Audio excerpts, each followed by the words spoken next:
Right, here we are. But Hello, thank you for everyone. having me. Yeah. Thank you for coming on, everybody. Anglo Gang 45. We're here every Sunday, 7 o'clock. This is a Peace and Love live stream. We're against violence. We love everybody. We just like to talk about free speech subject matters on the internet. And this week we have a very special guest, the man himself, Dangerfield, who is on tour promoting his brilliant book. What's your book called again? There you go. It's called. You know what it's called. You just don't want to say it, do you? It's called. It's I'm called. still thinking about Tharium and his cow. I'm sorry, my mind's just locked in there. So that's it. It's okay. He's called. He's going to bring up the other book we've been talking about for months rather than yours now. You know that, don't you? Yeah, it's going to go in that direction. Go on, mate. What is the book called? It's called Porn in the 90s. It's called Naughty Dreams in the 90s. It's called. I'm trying to remember. It's called. Fucking. Right. Brutus was just looking at the pictures. It's a play on a very famous, well-known and decent novel by Gabriel Garcia Marquez, which was called Love in the Time of Cholera. Right. But it's set in 1986. And as one of my subscribers said once, the 80s, if you're a young man in the 80s, it was just one long boner. And I just sort of, I don't want to say played with that. I sort of went with that. And it's called Love in the Time of Nudie Mags. Right. And that's what it's called. You can find it on Amazon. It's smashing it, surprisingly. I mean, I'm blown away at how it's doing. It goes up and down. I didn't really need to say that, did I? It's ridiculous. It goes up and down. But I think the link's in the description. But if you just go to Amazon in your country, type in Love in the Time of Nudie Mags. Great read. So what is it? Is it like I'm thinking Train Spotting, something like this? No, not at all. It's written. It's presented as fiction. It's not. I only write autobiographically. I haven't got an imagination for inventing stories. But it's a 14-year-old's journal from 1986. So it's the first person is a 14-year-old. Yeah. And so no, it's not Train Spotting. There's a mention of drugs in it, but it's mainly school life and family life and just all the things that 14-year-olds go through. And I think there's, if you like reading, actually that's a bad approach. I like to write for people who don't like reading. I don't get me on to talking about my novel because I won't stop. No, that's what you're here for, mate. I want to hear about it. So is it actually it's an autobiography or it's not? Yeah, it is. Yeah, it is. But like I say, the protagonist in it is 14 and it's his voice, it's his journal, which is me at 14. Right. But it's interesting actually because I found, I've been writing for years. I've published before, I've traditionally published before. That done well as well. But I found it surprisingly easy to write as a 14-year-old, and that was a worry. I've been writing for like 35 years, and that I thought that would be the challenge. Trying to keep the voice of a 14-year-old, but no, it almost came naturally, as if my writing skills are that of a 14-year-old. And it's complicated. We live in a world, we're saturated with narrative, aren't we? I was thinking about this actually earlier, with everything. Humans communicate with stories, don't they? You bump into your mate in the street or your mum's friend in the street. I don't know why mums, friends, they're a weird sort of contemporary archetype, and your mum's friends. Mm-hmm. And you go in with, how are you? Okay, so we're sort of establishing that we're going to converse. How are you? I'm all right. And then the next thing is words to the effect of what's happening, what's been going on. Mm-hmm. And that's an invitation to a story. It's an invitation for narrative. So then the other person will say, I'll tell you what. And that's almost like the stage curtains have opened. And then it is exaggeration essentially because people think if you weren't there, you're not gonna, because you weren't there, you didn't experience the emotions. So people are prone to exaggerate, which is another way of saying lying. But they'll just go into a story and then you'll respond with a story. And I was thinking how I mean, in literature, it's plain as day. If you go from the classics, those sort of adjective, adverb, sort of drowning. Good Lord, I can't bear that sort of writing. When people say I want to be a writer, that's the sort of stuff they write. I swerved professionally across the room. It's like, what are you talking about? You just like went the across Guardian the room. wankers. The Guardian There you wankers go. in every article. It's just lots of unnecessary shit. Yeah, they fill it up because that distinguishes them from someone who doesn't feel the need to feel their exactly. But so in literature it's clear as day, but in society, in everyday culture, I think we're in like a bit of a narrative sort of, what do you call it? Like a catastrophe, really. We're so used to the hero's journey. We're so used to setups like Freytag's Triangle. If you know these things, you go to the cinema. Within 5 minutes, you could probably go away and write the rest of the movie because it's set up in a way that you're a passive consumer of it. Whereas good cinema, good literature, and that is subjective, I understand that, but you actively engage in producing the meaning that, it's not what's shown, it's what's not shown. In literature, it's not what's written, it's what's left out. Because if you put it, you can't put it all in. The Argentinian writer Jorge Borges he had a character that wanted to write a story of every memory, like his whole life.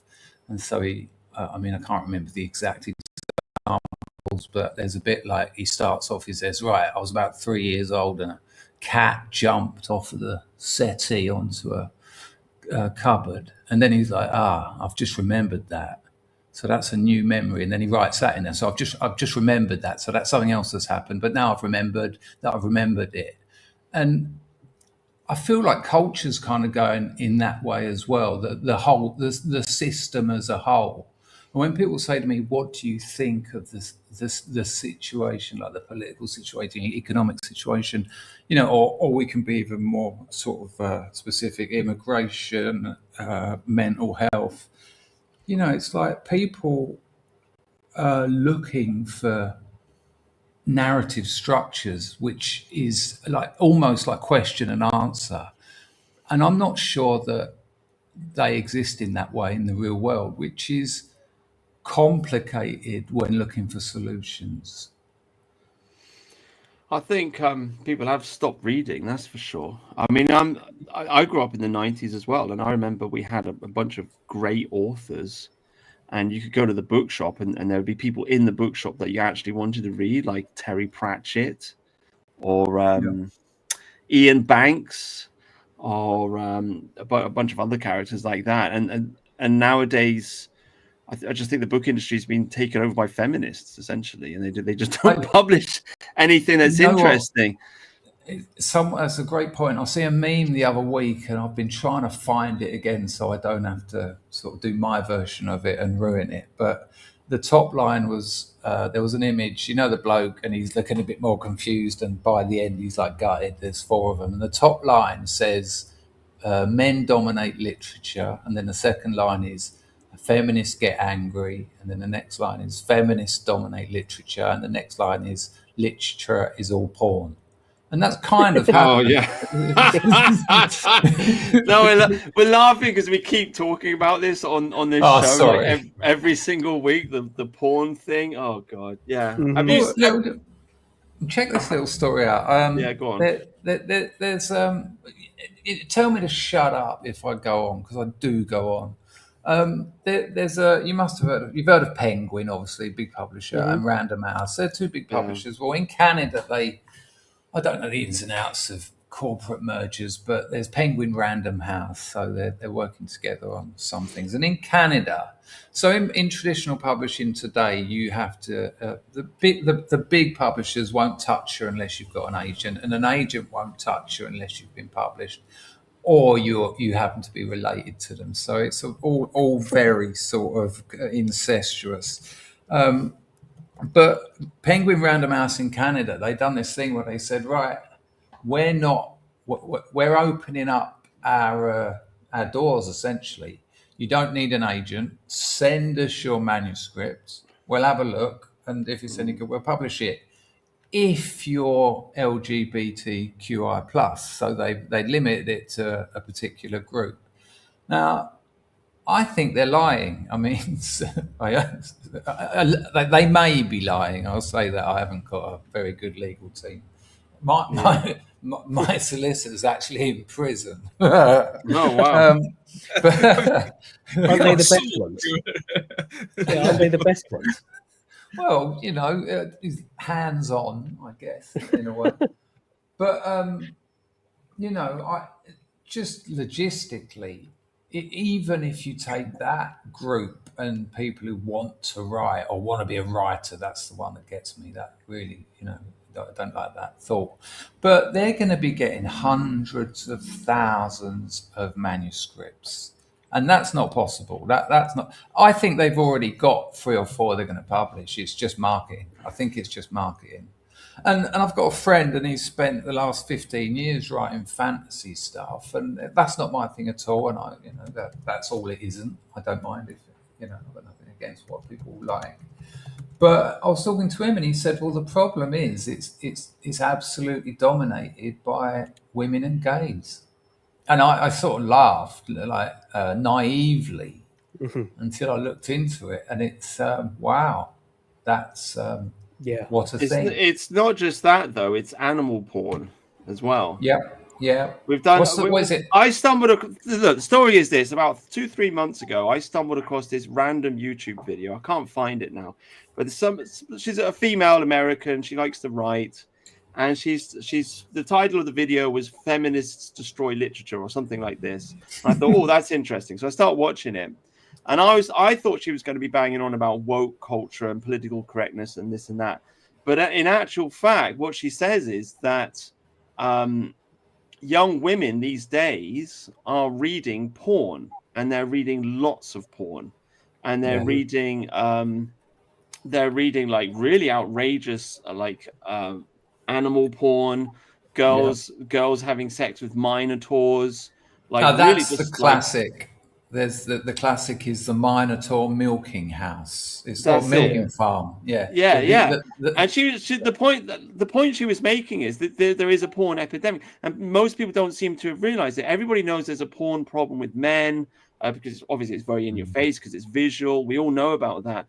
But the point she was making is there's literally an entire generation of women who are they genuinely have a porn addiction, because obviously a woman's mind is different to a man's. Men are attracted to the visual aspect of things. Women, if they want to get turned on, they want the ideas. They get turned on in their mind, you see. And she was making the point, like, I didn't know women did that, but they, it's like she's saying some women read with one hand, if you know what I mean. And she was making a point. She was making a point, like she wanted to study this, so she bought a bunch of these books and she was reading them, and she was making the point that it really had like a powerful kind of emotional effect on her, like an intoxicating effect on her. So there are a lot of women. There's a porn crisis, and not only is that bad because it's a porn crisis, but it's also a problem because it's destroying literature. Because obviously, if you're writing porn, you don't need a strong character, you don't need a strong story, you don't need a strong anything, or it's just dick goes into vagina over and over and over again. That's the point. So the smut kind of like destroys everything. I mean, sorry, someone else was going to speak. Do you know Nadine Dorries? Nadine Dorries, she was like Boris Johnson's little cheerleader. She was in Parliament. Yeah. She even used to write erotic women's fiction. Got MPs engaged in this stuff. I mean, it's really interesting because when you're writing your blurb for Amazon, there's certain things you can't say. Like I couldn't say, obviously, you know, that makes sense, but I couldn't say this is the journal of a 14-year-old coming to terms with sexuality, you know, group dynamics, because it had a child and sex in the same sentence. But you will get books on there like, I got a job at a, no, 14 werewolves hated my butt and they were going to show me how much. And Yeah. it's like, you know, it's like, that's a category error, right? Somewhere along the line, something hasn't worked there. Well, they're proud of it as well. I mean, we've played videos on the show, and you got women and Estania showing off their book collection. Yeah, And book all talk, of they call it. yeah, but and it is that That's it. they're proud of their porn collection. It's they're not ashamed at all. It's very strange. I mean, it's weird as a younger man. Well, you know, I was a communist in my early 20s. I mean, I'm more embarrassed about that than the porn defense. But I went through that sort of defense of porn period. But as I got older and sort of got into my 40s, I started realizing the fucking, sorry about the language, I don't like swearing, but the damage it done me, the damage that it done me that I'm still dealing with today. You know, I think it's really underrated. You've got the obvious sort of things that come up about why porn's damaging, but I think it goes a hell of a lot deeper. Than I think the analysis on the damage porn does individuals and society. I think we've barely touched the surface, barely scraped the surface. Sorry. Yeah. I mean, I'm not against it, to be clear. I'm not against porn. I mean, people like I'm not say an authoritarian like that. A lot of people want to ban it. I don't want to ban it. I just think it's more like a symptom than the cause. I think the cause is that you have a breakdown in relationships. So people aren't getting married, they're not having kids, and they're not having, you know, healthy sexual relationships. So they're turning to porn instead to fill that gap. I don't think banning porn is going to solve the problem. The real problem is that people don't have enough money to get married and start families. That's the real problem. I think, I wouldn't. I mean, you're not going to ban it anyway. That's not going to. That's not possible. But I think a healthy society wouldn't be interested. Yeah, that's it. Yeah, there's a famous story. I'll do the shortest possible version. When they were putting people off drugs in the 80s, and they put these two rats in a little cage, and they had two water bottles. One had cocaine in it, or methamphetamine. There's different versions of the story, but it doesn't really matter. One had a narcotic in it. The other one was just water. And they have a bit from each of them. And after about 10 minutes, they're only drinking from the narcotic bottle. And they do it until it kills them. And it was used, the actual experiment was used in an advert. And at the bottom, at the end of the sort of sped up advert, it said something like, only a rat or a rodent will do cocaine till it kills them, or something like that. That idea, and that idea of addiction, which I don't believe in. I don't believe in addiction. I don't believe in mental illness or any of that. That might be something interesting to talk about, because I think the right is very naive. Anyway, we could talk about that. But years later, another psychiatrist built a massive rat cage, you know, the size of a laboratory, and it had tunnels and hills, and, you know, like a rat paradise. I think they called it the rat park. And they put a family of rats in, an extended family of rats. The grandparents, you know, are all there, and there was a lot to do. The food was live, you know. They put in insects that they had to actually chase. They gave them a culture, essentially, and then they put the narcotic and the water in, and they all tried both, but they didn't carry on with the narcotic because it got in the way of them living their pleasant and healthy lives. And for me, that's what porn's like. You know, if as a culture we were connecting with people, we were connecting with our lovers, at the potential that it is possible, that it's been proved possible, that many people have experienced. You know, it'd be like, whoa, I don't. Wow. I think I think if you'd never seen it and you were in a loving, caring, healthy relationship, it would be much the same as watching animals at it. You'll be like, "Oh, I don't understand why. What's the entertainment value? This is just people at it, you know." But because we've lost so much, because so much has been sacrificed, it's like a band-aid, isn't it? It's like a plaster. Yeah, this is really screwed up, but just for a little bit of relief in that area, you can put an old It's kind t-shirt of on the bed. it's kind of gross as well. I mean, I think to be honest with you, I think there are two types of porn. I think images of naked women is a long-standing Western tradition. We've always had erotic art, and so I think we always will do. And I think it's just natural and normal for men to want to look at images of naked women. But I think like images of what I would call hardcore porn, as in like the dick going into the vagina. This is just like a little bit gross. Like I don't want to look at another man's dick. Do you know what I mean? Like it's just it's kind of weird, you know. I love the way Shoe on Head put it. All porn is cuckold porn. Yeah. Yeah, it is. You're cucking yourself. It's like you want to have sex with a girl, but you're watching somebody else do it instead. It's kind of odd, you know. Yeah. It's kind of unhealthy. What is your opinion on like all the monster stuff? Because that seems really unhealthy and weird. Yeah, if it's one thing like 50 Shades of Grey, you got the rich man who's got a bit of a dark side. That's at least human, right? But this monster stuff just is weird, isn't it? I think it's almost like a patsy. I mean, parents shame children around sex. It might be a natural. It might be. There may be reasons for that, but certainly among working class communities, there's a lot of shaming children around them discovering their own sexuality. And then when you're trying to undo that sort of resentfully tied knot that was sort of tied around your natural development, you're out there looking for things. Like in the 80s, there was this feminist publisher. They set up a publishing house. They said, we're sick and tired of men writing. I mean, what an awful thing, men writing. And they said, send us what you want to read, ladies, and we'll write a book and we will represent via percentage what came in. And they followed through and they released a book which was essentially books of bestiality and grape, I'll say.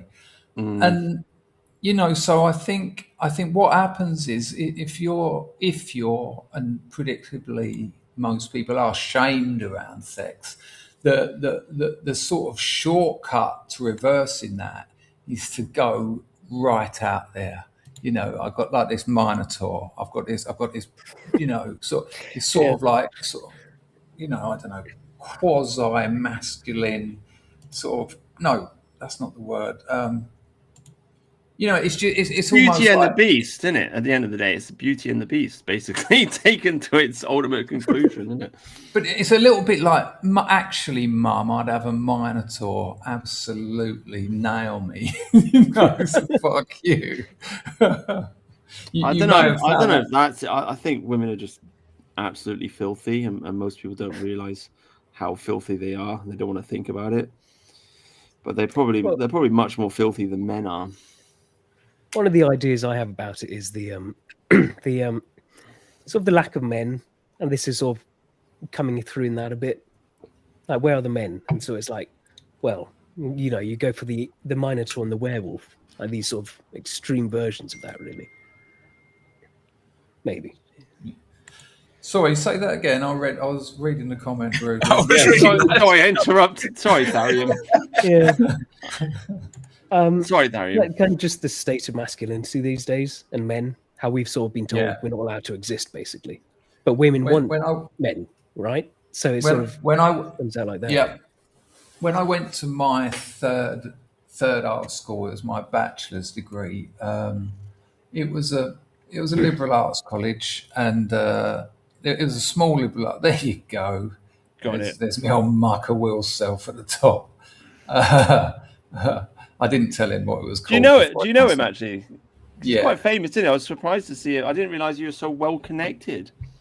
Well, I lived in with the Soho. BBC Elite. Are you going to be on the BBC at some point? You're going to be on like Question Time, arguing with Peter Hitchens or something. I've argued with Peter Hitchens on the telephone. I've rung him at home. Oh wow! What did you argue about? Well, he was going to come on my show, but he's no spring chicken. So we try and organise it, and then I had a few things that distracted me for a couple of months, and I rung him back. Who is this again? What bloody YouTube show? And I'm like, oh, for fuck's sake, we've been around circles here, Peter. Oh yeah, yes, that's right, Dangerfield. And I'm like, oh, that'll do. It's progress. But yeah, they are Alpha Cat. I was on Channel 4 talking to Rupert Everett. Oh man, that was a mess. They were messy days. Oh, wow. No, the reason I have got some pretty good contacts in that sort of rather unpleasant celebrity world, but for two reasons that have got nothing to do with my creative abilities. Because I lived in Soho for so long, and B, because I was the secretary of the big Soho Narcotics Anonymous meeting, which is just the 80s celebrities like Thursday morning meetup. Really, it's hilarious. Oh, right. And yeah, so but that's not where I met Will. He gets a lot of stick from people, but he's an incredible thinker. Actually, if you read, I doubt anyone will, but he released like 3 books: Umbrella, Shark, and Phone, and they're all about how war causes technology to develop exponentially, and it follows 3 wars, and the final one in the series, I think, is Phone. And I'm sure most of you know about it. It's philosophically, it's been going on for years about the map and the territory. Jorge Borges is probably the most famous one. I can't remember what it's called. It's a fantastic name for a very short story where the leaders of an empire wanted, they were so proud of their empire that they wanted to make a map of it that was a ratio of 1:1. And they got the cartographers in. And so the map ended up, if it's a 1:1, it ended up covering the empire exactly, like putting a bit of paper over the whole empire. And as the empire dissolved over time and other people came along, they couldn't tell the difference between the map and the territory.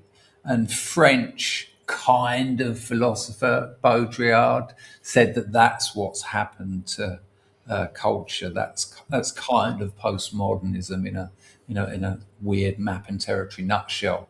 But what Will has said is the internet is the map and the territory. It's the same thing. And I think it was a Polish philosopher, Zabinski, who he's credited with first coming up about the idea of confusing maps and territory. But the internet, it is the map and the territory at the same time. And to get there as a society, I don't know if any of you have read Fukuyama's End of History and the Last Man. That I've heard of it. Yeah, I know about it. Yeah, it's just an incredible read. He takes some historical liberties to make a point, don't we all? But I think the culture's just. I mean, there are multiple reasons why it's dried up. I think going back to what Tharian was saying, I think it is just a lack of masculinity. I think the younger generation don't have the swagger that men used to have in the 90s. In my opinion, I think the soul of the nation died with Rotherham.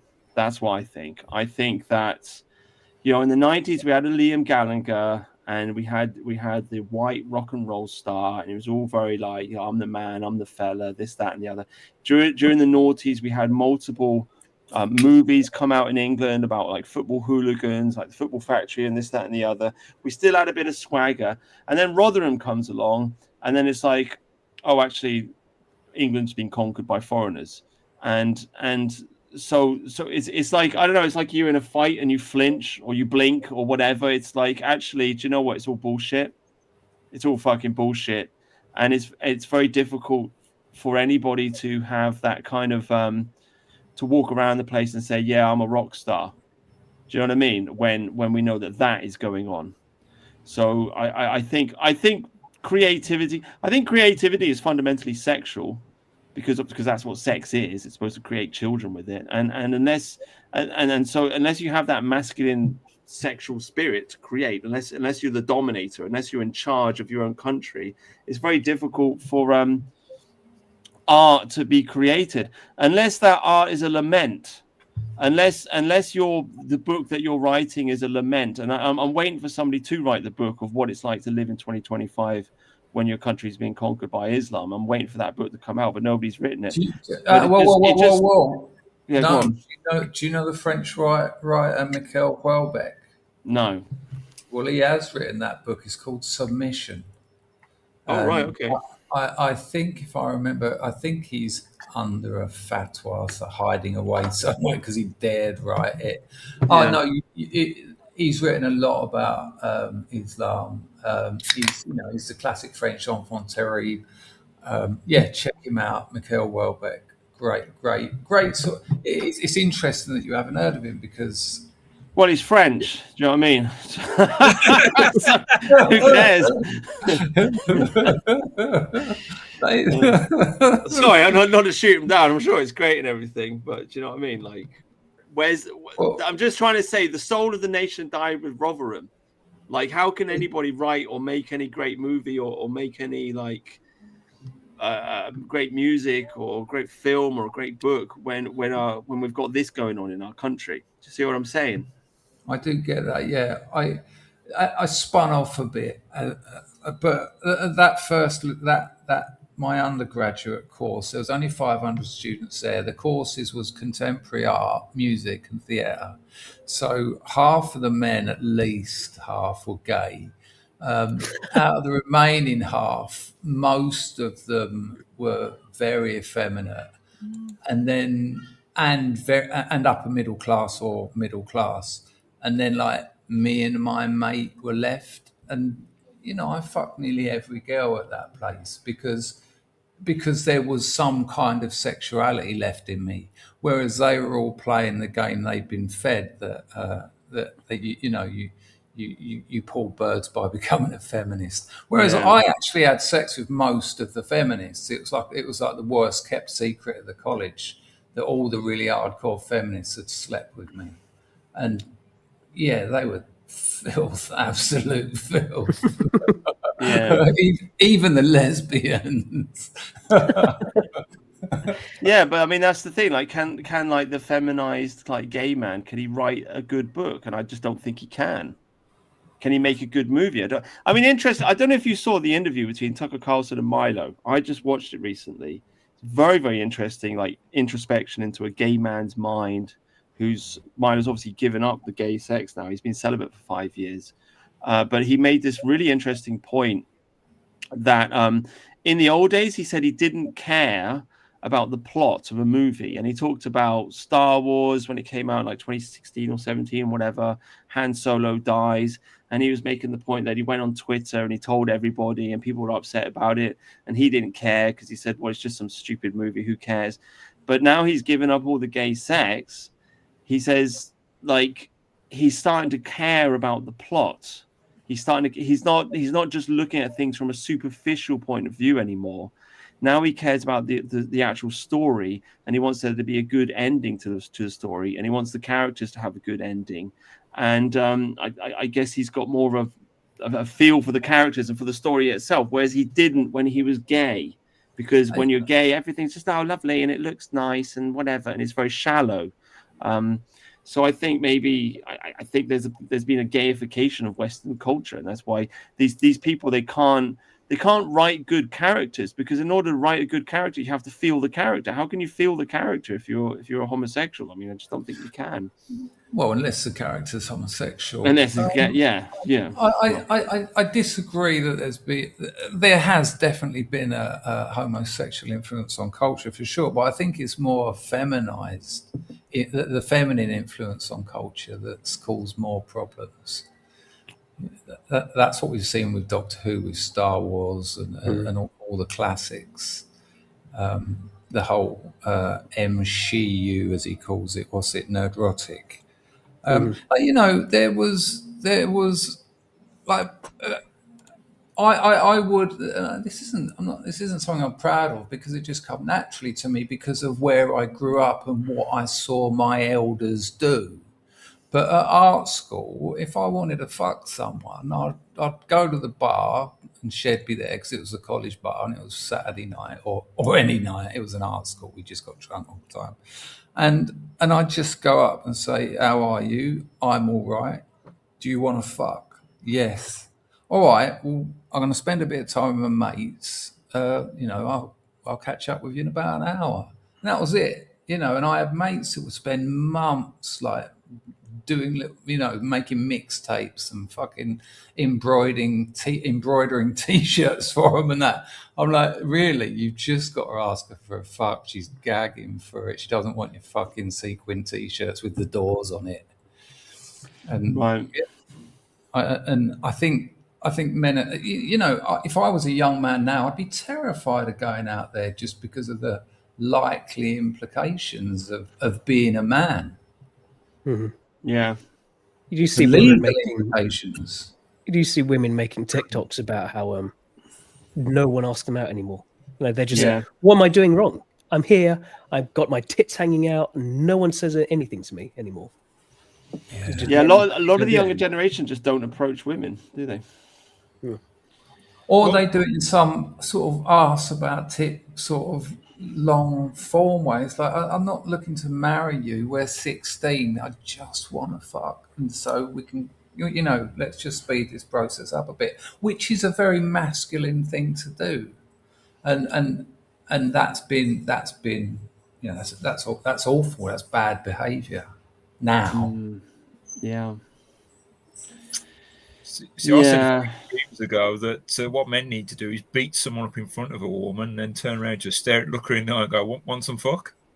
And that is absolute magic. That you know, it does work, and it's, you know, I don't like violence, but I've seen that work 1,000 times. And you know, the blokes in the town I grew up with who were absolute menaces when it comes to violence, they were never short of a exceptionally hot woman. No. Yeah, that's what they really, really want more than anything else, I think. Well, going back to all that, all women want is a champion of their man to stand up for them. That's what they find sexually attractive. Yeah, they want the tough guy that can beat other people up. I don't think they even care if he's a good guy or a bad guy, to be honest with you. That they just want the tough guy. I think there needs to be a bit.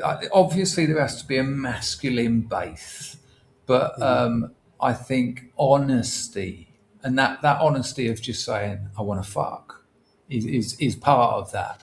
But you know, I've met women, aristocracy, and taken them out for dinner, and like we've barely said hello before the date, and you know, this is going back a while, and they say, "So, what do you do?" And I say, "Heroin, usually," and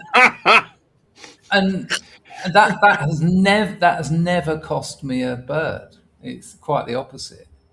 Because, and I don't, not because they're interested in heroin, but that honesty, it's like a slap around the face. It's like, oh, you know, they can sort of breathe because then they can be honest. You've given them permission, rather than just sitting there, just going through all that. Yeah, we went on holiday there, well, near there as well once. Have any brothers and sisters? No one gives a fuck about all that. You know, if you're on a date, you're sniffing about for some action.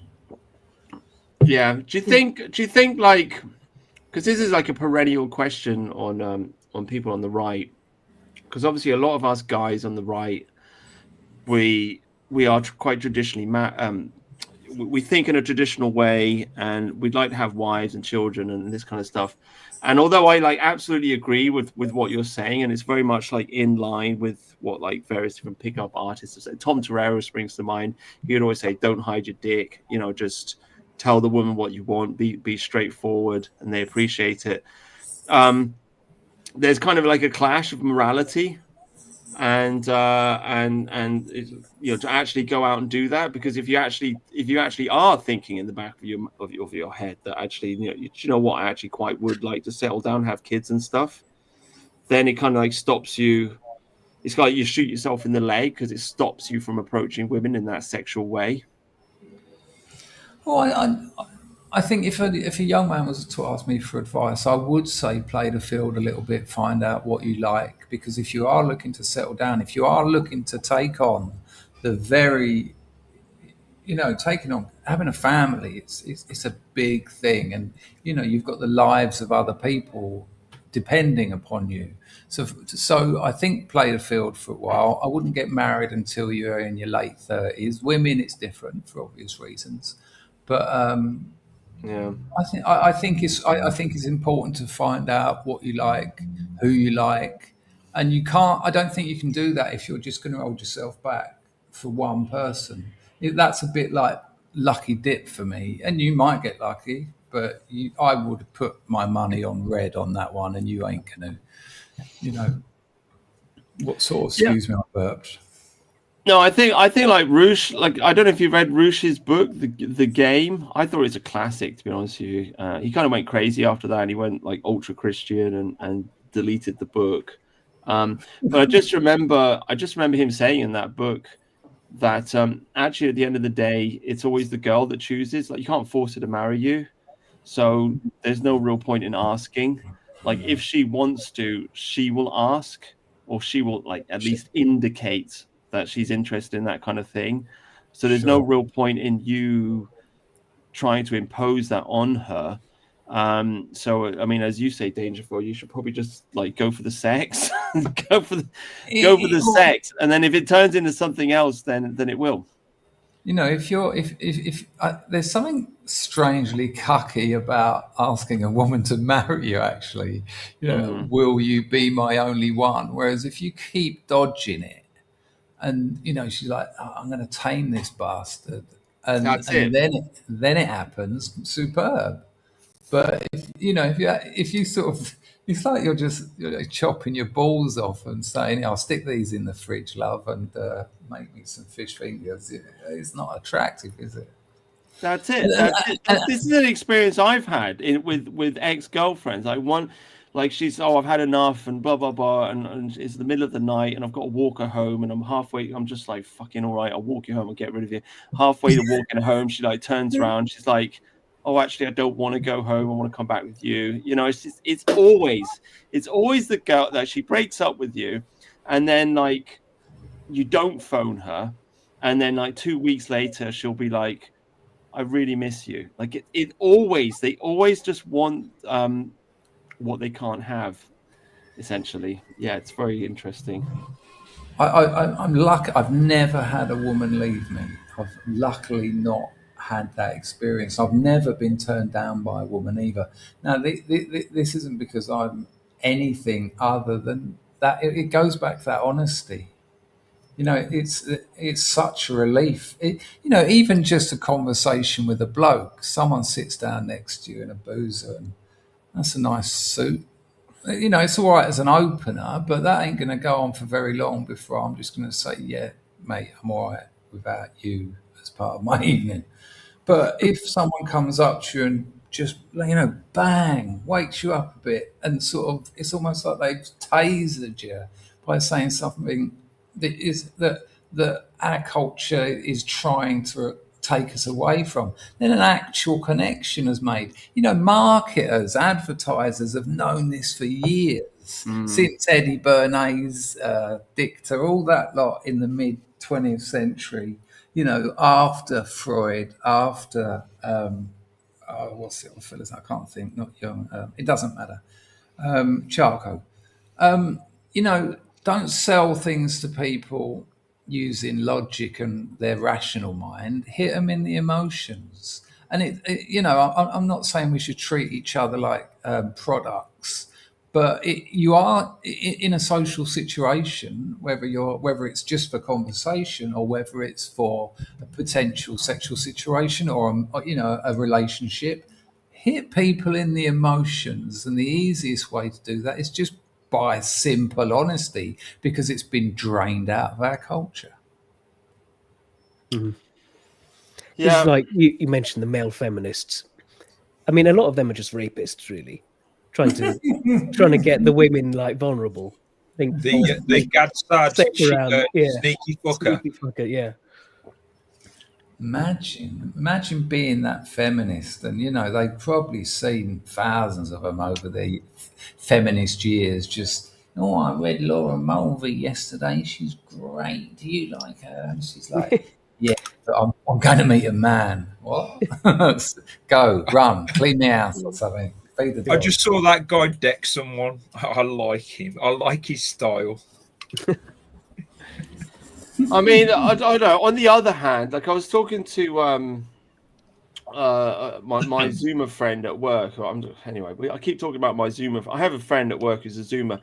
She's telling me that that women these days are actually like they have a really hard time when they go out. Like they people spike their drinks a lot. This is not something that happened in the 90s, and there's a lot of guys out there that are just like drugging women and taking advantage of them. Like it's very, very strange behavior. I really don't understand it. And I live in a very white part of the country, so it's not Muslims that are doing it. I'm not going to deny that. I don't know anything about it, but if you're a woman out and you're drinking alcohol, you're kind of spiking yourself to an extent anyway. So I know there's a significant difference between the two behaviours.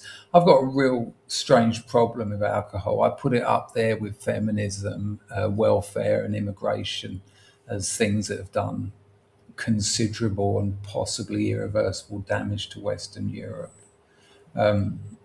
Alcohol. Not necessarily the world and alcohol. It was a Some would lot say weaker. tea. It wasn't the same alcohol back in the old days. It really wasn't, exactly. And it's not just the substance, it's the marketing of it. It's this idea, look at these golden hills of malted barley rolling, and this goes back centuries. This is proper Scotland. This is, and actually, it's very poisonous, and you're going to kick the shit out of your wife later because you got a shitty job. I think it's done awful damage to Western Europe. The promotion of it. Again, it's not something I ban. Do you not drink anymore? I'll have an old fashioned about once a year and regret it. Oh wow! So you're totally straight. You like straight edge? No.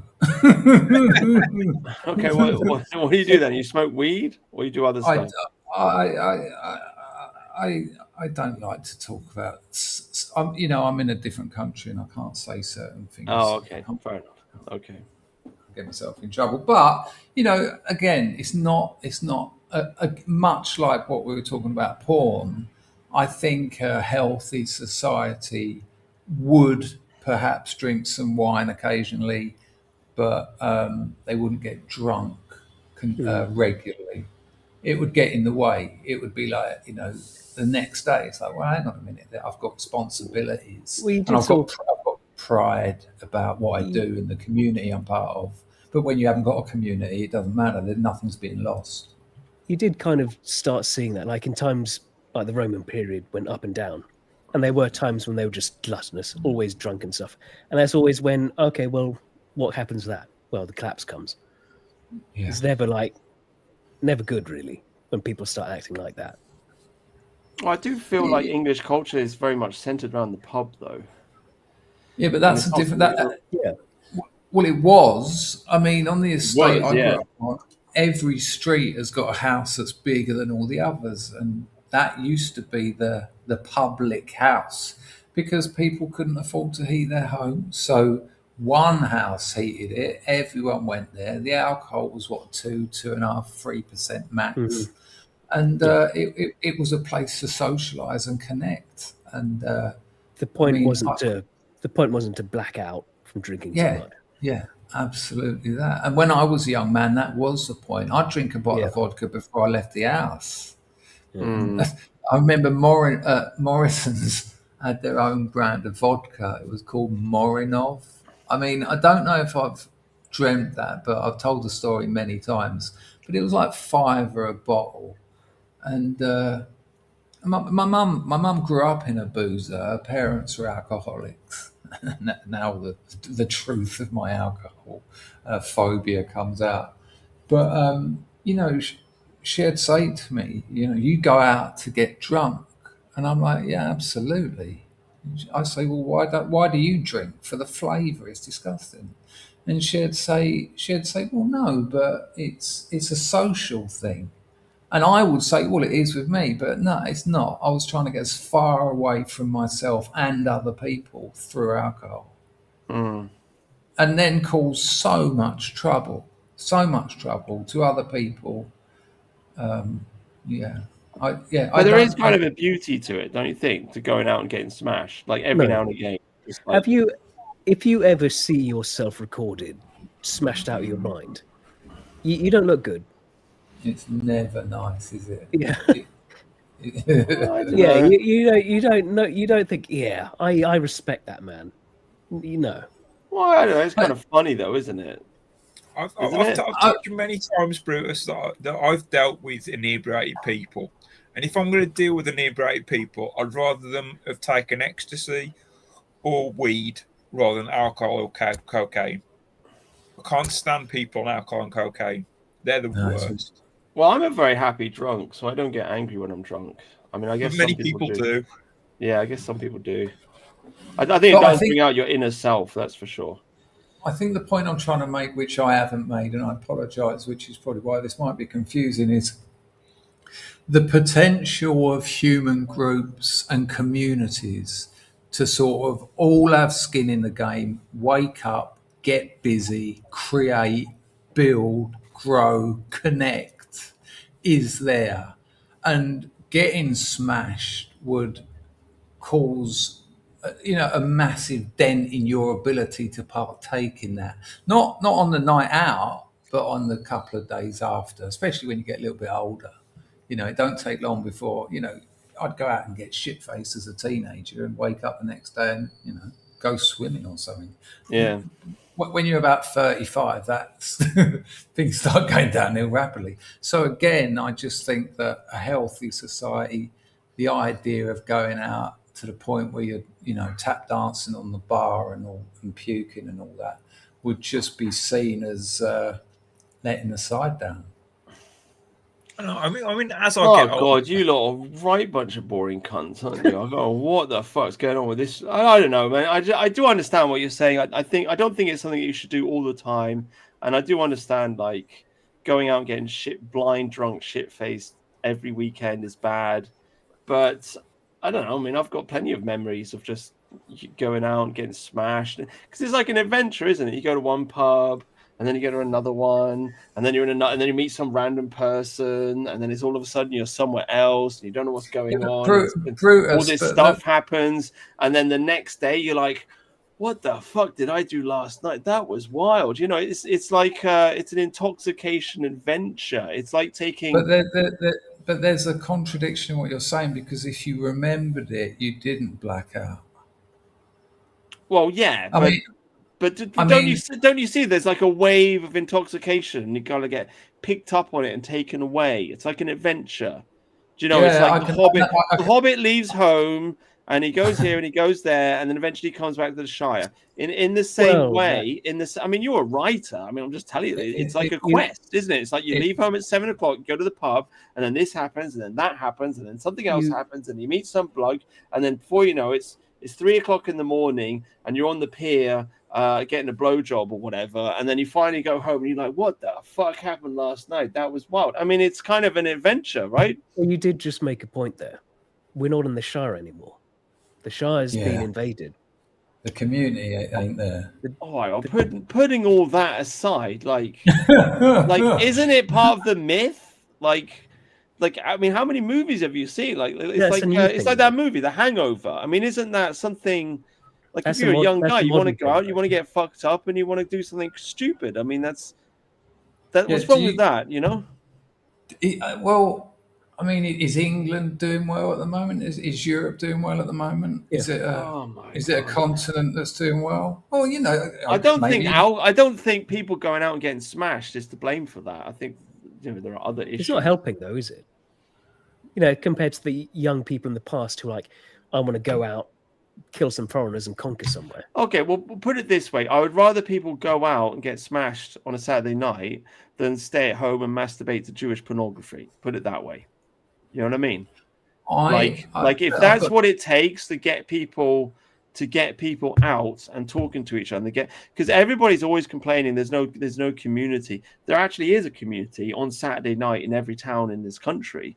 It's just most people aren't part of it, but there are a group of people that will go out every weekend and they all know each other and they see each other and they get smashed up and that is what it is, you know. So I just don't think I don't think we should throw the baby out with the bathwater, I suppose.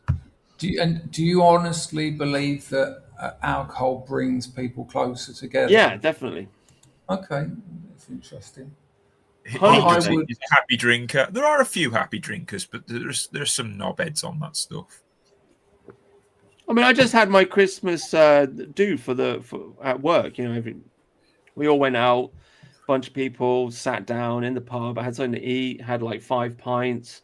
Talking to a bunch of random people who I don't even know. I wouldn't be talking to these people if I didn't have like 5 pints inside me, because it just drinking beer makes you friendly. If I've had 5 pints, I'll talk to anyone. If I've only had 2 pints, I probably won't talk to them. I mean, that's just me. Maybe it's just because I'm not very friendly. I don't know. Maybe you're a very friendly person, Dangerfield, so it's not a problem for you. But I mean, for someone like me, like I gotta get pretty tanked up on beer before I start going in the pub and talking to random strangers. You know. But doesn't that? I feel like that supports my position more than yours. What? Well, you wouldn't be talking to them unless you were drunk. But it's good to talk to people. Sure, but you know, are you the same when you're drunk? I'm just friendlier. He's a miserable bastard when he's sober. Yeah, basically. Yeah. I'm just friendlier, you know. Okay, so I mean, here's another point.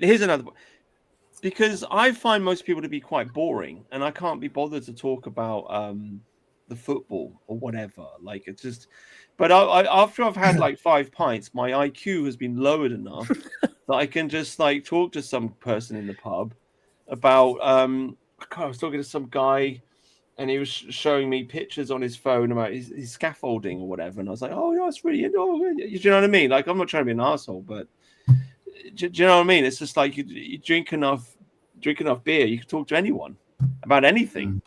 That's the way I feel, anyway. Maybe I'm just stuck up. I don't know. I guess probably.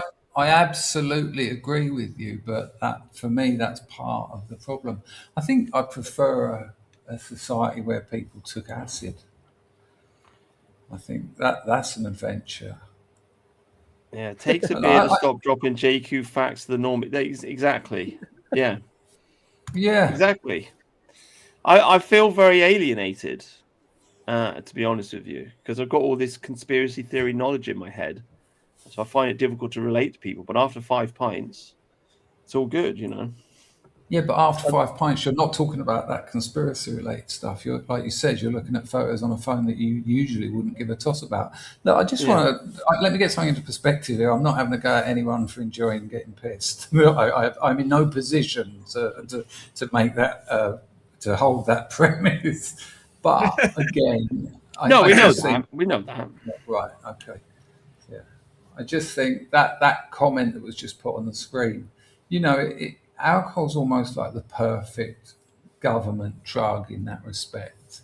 You know, you've had a shitty week, the government is shitting on you, your country's going down the Swanee, but with billions of dollars spent on marketing, you will go out and poison your brain to the point where you'll forget it for the weekend. It's much like why I detested ecstasy.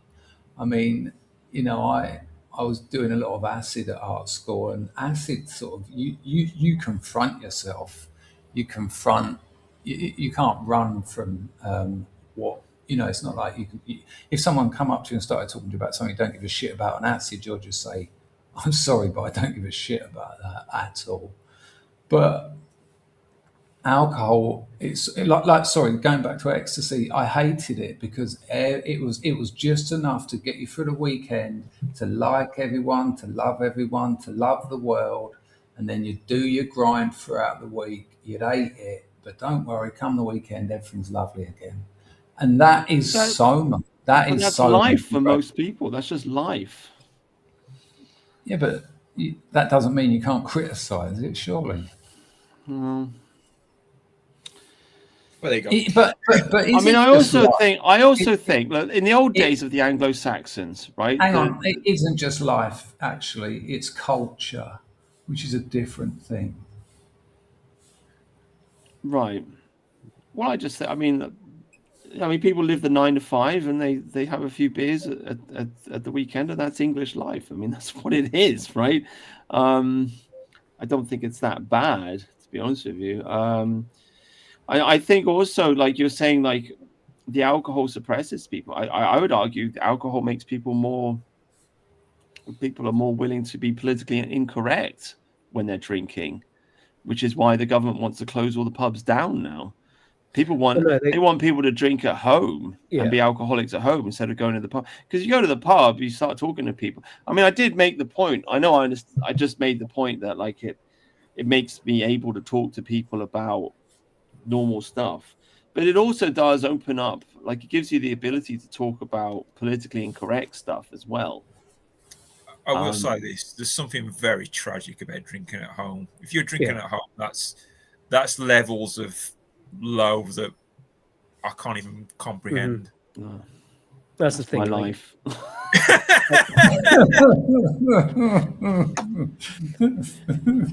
There you go.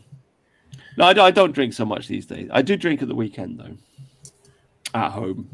Yeah. When you're talking to us. I'm watching porn.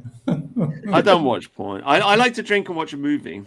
I finish work on a Friday, and it's like, oh, okay, God. And so I get some beers on the way home, watch a movie. Kind of the perfect thing for the government is drunk people alone in their homes.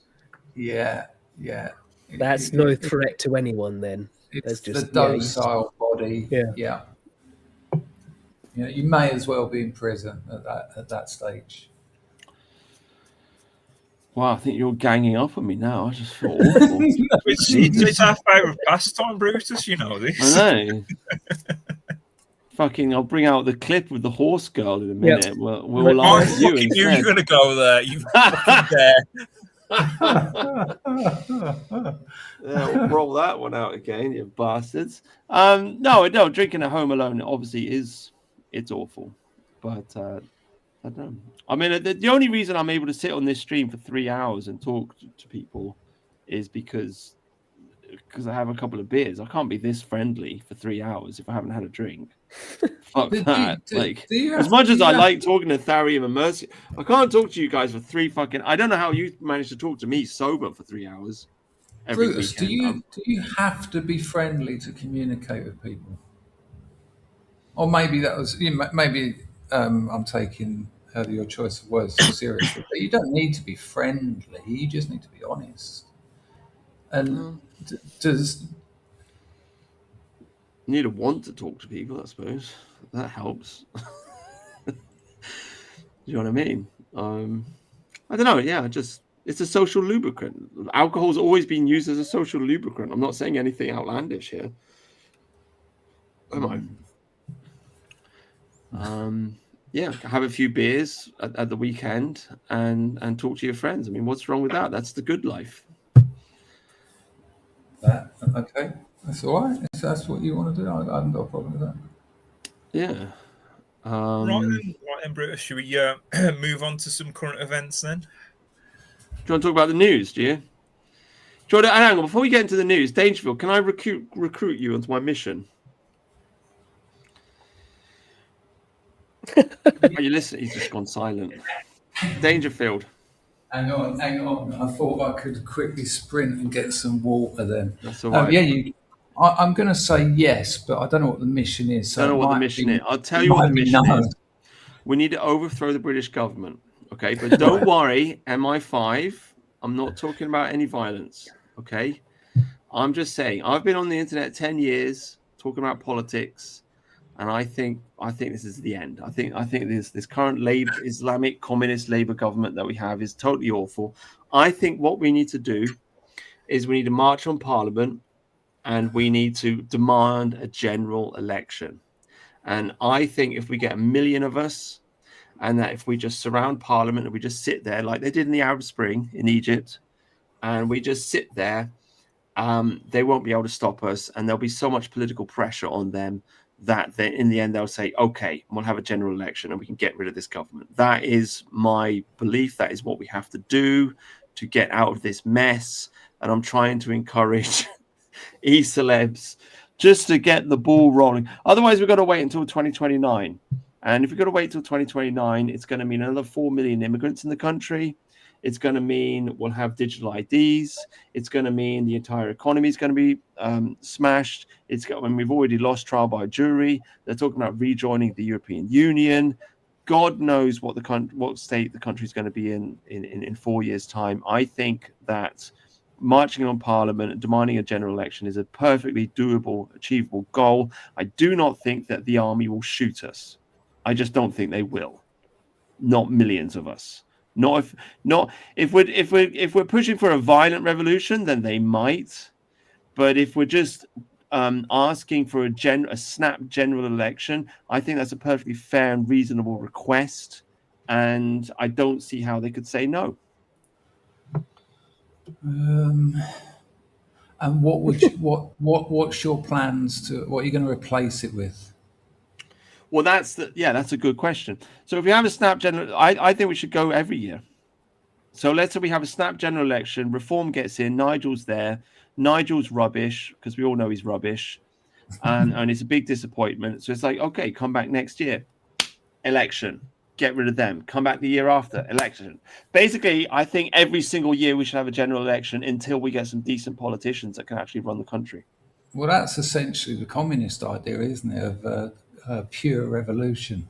It never stops transitioning. Yeah. I mean, it doesn't ever happen, but that's the plan. It's like, you know. I don't know about communist. I will agree with that. It fits in with the left wing dream of revolution.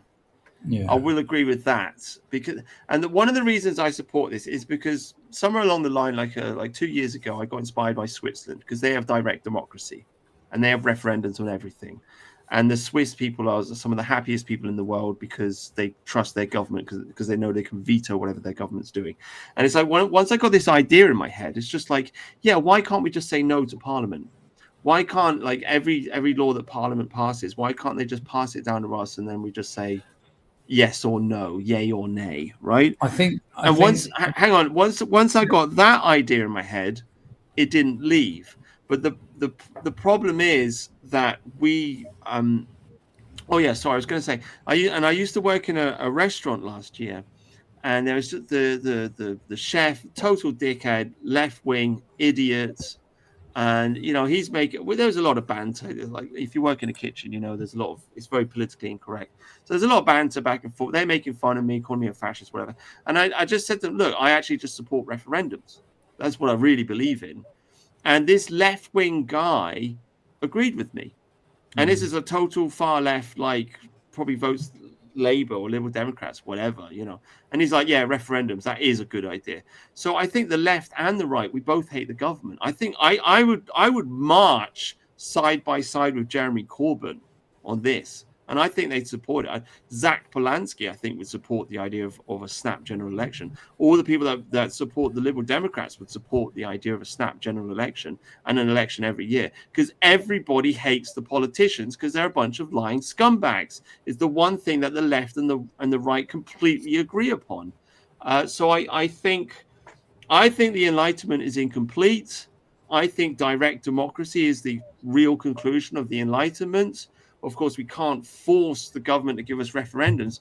The only thing we, the people, have the power to do is march, because the mob is the only thing that the people really, the only power that we have. So we can march on Parliament every year, demand an election, do it every single year until the politicians that run this country stop acting like a bunch of arseholes and ruining the country. And I bet even your gay Jewish friend Will Self, even if you picked up the phone, you asked him, oh, let's have a general election every year, or let's have referendums, I bet even he would agree. So I think this is the way out of this mess. Well, yeah, maybe, but I think I would change it wouldn't be one man, one vote. You'd have to either own land, own a business, or have children to be able to vote. If you haven't got skin in the game, you don't get a say. That would be important to me in such a setup. You know, we'd have to get there somehow. I would agree with you, but like, we're not in a position to dictate that yet. The point I'm making is the only power we have as a people is to march as a mob. We're like a one-trick pony. No, that's the only that's thing not we true. can do. No, you can stop working. Well, that is also another option. It saves the bus fare uptown as well, doesn't it? Yeah. Okay, but I've got to pay the rent. Do you know what I mean? So. and that's actually a really important point. The bureaucracy of everyday, the admin of everyday life is, you know, I live in a country where, you know, you want to get a passport, you just rock up with a thumbprint and you've got it within an hour, you know. And we used to be like that. There wasn't. You could get just go. You wanted a mortgage in the house or something. Just go into a bank. Hello, sir. That was it. Yeah. And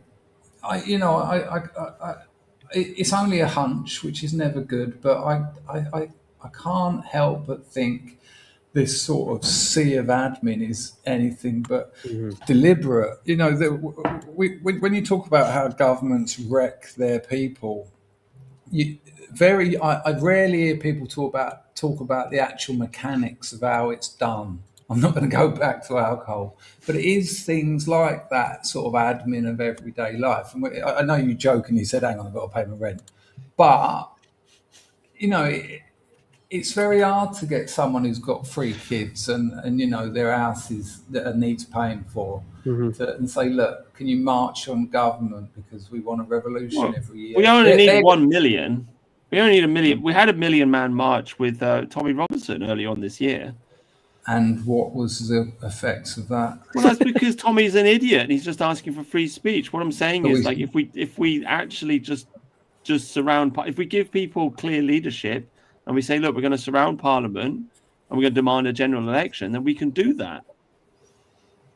Like, I'm not talking about flying pigs in the sky here. Like, I'm not proposing some completely outlandish, unachievable, esoteric thing. I'm talking about something that's happened many, many, many, many, many times throughout history. In fact, even Tucker Carlson just said it when he interviewed Rupert Lowe the other day. He says, well, why don't you guys just, you know, surround Parliament and throw it into the ocean? Like, I'm talking about basic mob instinct. It's been done many times before. It is not an impossible thing. The mob instinct is retarded. The mob's only useful if it's got someone clever leading it. Well, that would be me and Dangerfield. It wouldn't be you fucking wet flannels, would it? Unbelievable! Like, what a bunch of wet flannels. Okay, whoa. A dozen to this million people rally, maybe. You know, if you're up for this. Okay, all you got to do is say yes, Dangerfield. That's all you have to do. Say yes. Yeah, but then you're joking. You're just making a joke. So okay, yeah, great. We'll come back to it in a year and see how far you've got. Well, if MI5 is listening, I mean, I'm very clear. I'm only talking about a peaceful I'm talking about a peaceful protest. I literally would not want a violent revolution. I don't think it would work in this country because we're too divided ethnically. So with the whole thing would just descend into a bloodbath. So I don't think the Sri Lankan model or the Nepalese model would work in this country. I genuinely believe that. It's just it would be a fucking disaster, to be honest with you. So I just don't want that. But I do think it's fair and reasonable, and it's in line with what the establishment tells us. The establishment's always going on. This is our values, Western civilization, liberal democracy, and it's like, well, okay, then give us some democracy. The BBC is always banging on about liberal democracy. Well, give us some democracy then. I'll take some of that. Thank you very much. How can they say no? Because you're a racist. That's what they'll say. I'll be marching side by side with Zach Polanski and Jeremy Corbyn.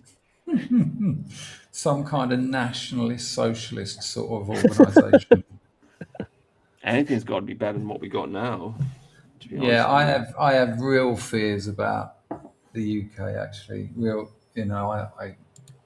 I think it could end up in a war that would go on for forever. I mean, I've said about this. Like, every time you get multiculturalism anywhere, unless there is a outside empire forcing order on these people, it results in bloodshed every time. Yeah, it doesn't work, does it? No. I mean, the one thing, I believe if it came to that, we are going to win that at least, but it's not going to be pretty. I just think, I hear people calling for it frequently on certain channels, and I think they think it'll be a question of just loading up on weapons and taking to the streets. But I just think look at Afghanistan. They've never been successfully invaded.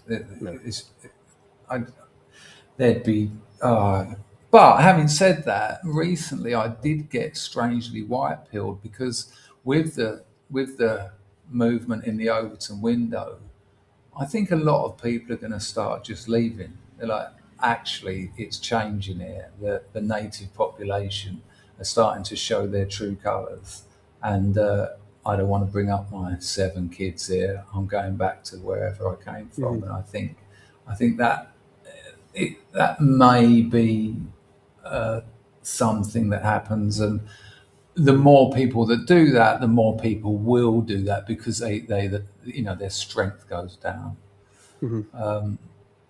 And I'd much rather that, obviously, to a war, because wars these days they tend not to stop.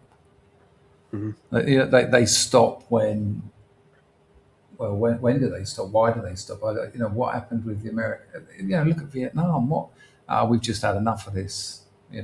Well, the most well-funded and technologically advanced military in the world lost against a load of women with sharpened bamboo sticks. I mean, for us, like the situation we're talking about, it'd be more like Kosovo or something. Yeah, fair point.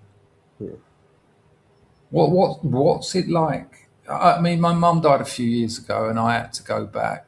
And my hometown, I left about 7 years ago. And all the people, I keep in contact with a few people from there, and they're like, "You're going to get the surprise of your life." And I sort of had, an idea, but it's just a completely different place. This is the Dartford Grammar School. My brother went there. I was meant to, but my parents. Actually, it's a funny story in my novel, link in the description.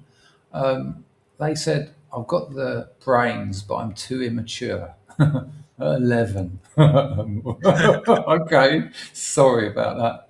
But when he was there was this one Indian kid, and Mick Jagger went to the same school, not at the same time. Brother's not 400 years old, but and this clip's been going around of Mick Jagger at Dartford Grammar School, and there's not a single white pupil there. They're all Nigerian, and it's not mentioned. It's not mentioned. And the thing about diversity and it being a strength and all this, if it actually were, that would be mentioned. You would say, look how exciting it is that the Dartford Grammar School is full of people from Africa. You know, what a wonderful thing, because this is good for the country. You know, the fact that they say nothing about it at all not only reflects their, you know, instinctive understanding that this isn't going well, but also the sort of thought of the nation. But the only people who do say positive things about it are the ones who are like, fuck Whitey, we're taking over. Who just go mask off about it. Which, yeah, it's kind of the problem, isn't it? You know what I saw the other day, and I haven't seen it since the 80s, and it certainly wasn't on the internet. It was the Irish flag in the background, 3 blokes in balaclavas, AK-47. Oh, that guy. Yeah. Did you see this? Have you seen it? Couple of little like Glocks or Berettas, I don't know, little handguns. And he said, he outright said, he said this is some words to the effect of, this is going out to the politicians who are changing the demographics of our country. We know where you are, we know where you live, and we're going to bomb you. And I just thought, wow, that's quite the jump. And it's not something they haven't done before. Obviously, I grew up during that period. I thought the IRA were chasing me around the country once. So everywhere I went was getting bombed the day I was there. But also Aswad chased me around the country as well. Every gig I went to, Aswad ended up headlining. So that was an odd thing as well, I think. So probably just coincidence. Anyway, the real question of the day, seeing as you lot all fucking ganged up on me, right? Because I'm an alcoholic and I want to overthrow the government. Maybe these two things are related. I don't know. Maybe if you drank more beer like I did, you'd also want to march from Parliament. But anyway, the real question is posh aristocratic girls versus townies. Mercian is on, to his eternal shame. I'm blaming JFC. This is all your fucking fault. I just wanted to, impress my audience, give my audience what they wanted, and they want a hot Slavic girl in front of a Subaru. Yeah, you want to drag it to this? Whatever, mate. So anyway, I'm going to, before you press fucking play, I'm going to defend my position because you're not fucking strawmanning me. That's fine. That's fine. Mercian is on the side of this guy here. Swear to God, if you strawman me. Most men with a pair of testicles are on the side of based horse lady, but they fucking not. We'd like you, Dangerfield, to be the final judge in this disagreement. Who's in the right? Who is in the wrong? Whose side you want? I get to steal my position before you press fucking play on this. All right, mate, calm down. Just breathe in, breathe out. We love you, Mercian. Just a bit of a joke, bit of banter. It's not our fault. You're from Birmingham. It's not our fault. I mean, you're born in a city. You don't understand the countryside. That's it. But let's play the clip, Jake. Dangerfield, you'll be the final judge. You're all right with that, mate? The background of this. I'm going to say again. I'm going to say yes, but I don't know. I don't know. The background of this is. Let me steal. My position. This. I would like the background. I would like the background. I would like that. The video you're going to watch. You're going to watch a sociopathic car driver have a go at a girl on a horse. Yeah. He's in the wrong. Straight out the. Did you hear that, YouTube? He is in the wrong. He's a sociopath. However, what this based horse girl tries to do is try to longhouse a sociopath, and I find it all a bit cringy. Run fucking BT. Right, all right, mate. Just breathe in, breathe out. It's all right. Anyway, you're going to be the final judge, Dangerfield. Who's in the backstory is that these two ladies were on their horses, just riding through the countryside, and this guy he's driving up and he starts shouting at them, rolls down his window and just starts having a go at them.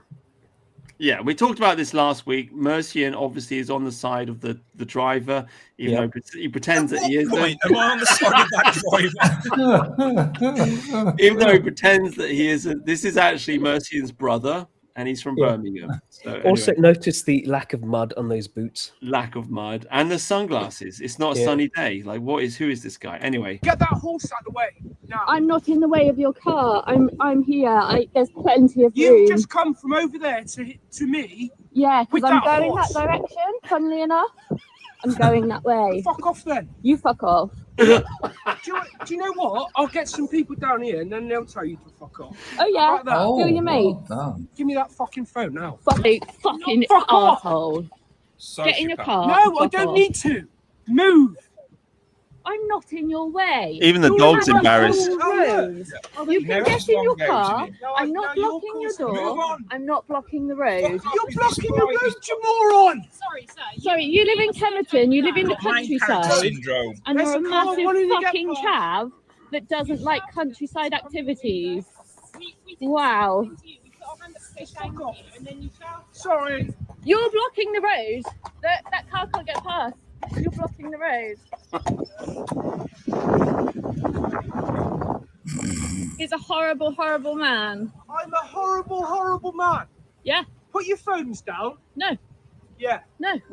Who are you? Fuck What's your off. name? It doesn't matter what my fucking You got name is. small Go. dick You've syndrome. just threatened me with your horse. I threatened you with my horse. What, by standing next to you? You're having a laugh. Please out here, so- Let's get the police out. Yeah, let's do that. You ring them. You ring them. Put your or I'll fucking ring them. phones away now, No, because you won't get them back. you've got small dick syndrome. You're fucking Fuck joking. off. Out now. of here now. Fuck off. Listen this. How horrible. What a horrible man. Yeah, you I'm not horrible horrible, man. man. Yes, I'm you sick are. of You're people like violent you. to women. Yeah. Sitting all over the village. Oh, we've Hang on. literally just got Wait on. for There's it. no I don't give a shit. shit. You don't live around for here. it. Fuck off on your own doorstep and Yes, shit. we do. Where do you live then, mate? You look Yeah. like you're from the fucking town. Yeah, you fucking townie. Why you live in the cunt. countryside yet you don't like countryside activities? Just pricks like you just shit everywhere and fuck off. It's not me. You haven't got to clear the What shit up, is have you? her? I didn't do that. We've literally just got You're on. going shit everywhere. Here it Am comes. I? Do you know what? If my horse shits now, do you know what I'm going to do? Yeah. I'm going to pick it up and throw it in your car. How do you like that? Bye. Yeah, you fuck off, soon. small dick. Have a Go out lovely to day. Birmingham, fucking townie. Anyway, Yet again, you've subjected me to this fucking cringe. anyway, me and Tharium and the rest of England, we're all on the side of based horse girl, shouting Yeah, at stupid yeah. townies Hold on a coming into second. the countryside Hold on with a their second. Wellington What? boots, with no mud on their wellies, wearing their sunglasses even when it's not a sunny day, and shouting at beautiful English rose aristocratic women riding their horses through the countryside. What an absolute plonker. Fuck off back to Birmingham. That's my opinion. My position, as I've said many times, was not for him. I've always said he's obviously some kind of sociopath with main character syndrome. My issue was with her. Well, with both of them, actually. I said both of them. I didn't like the fact she was trying to longhouse him. And then you two brownies of the Pink Pony Club over here. Like, where's the fucking car guy? I found the whole thing fucking cringe. You got to pick a side, mate. You're trying to pick both sides, but you can't. If you try and pick both sides, you end up on the side of small dick guy. Yeah. You know? Yeah. That's it. It's all right to say their driver's a cunt, mate. It really was. All right. Anyway, final judge, Dangerfield. Whose side are you on? Be careful. Be wise. We need your wisdom. OLMB in the chat says plot twist: Citroen 3-man is Dangerfield. So I just want to let everyone know it isn't. It's the based horse girl. I mean,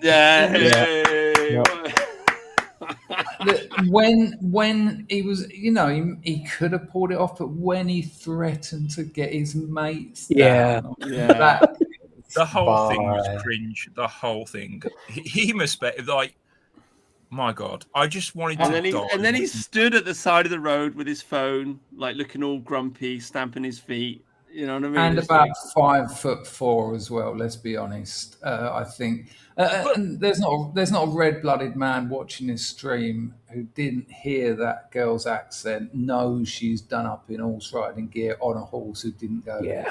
Oh. Yeah. I long to oppress the peasants for based horse girls. Yeah. That's long for that. We need based horse girl basically to go to London. I know it's on your profile. You don't have a picture of a based horse girl. I noticed you got a picture of a fucking horse and not a based horse girl. That's a good point, actually. You got me that. after the incredibly awkward pregnant pause after the alcohol conversation, I'm sort of a bit reluctant to make this semi-serious. Oh, But God.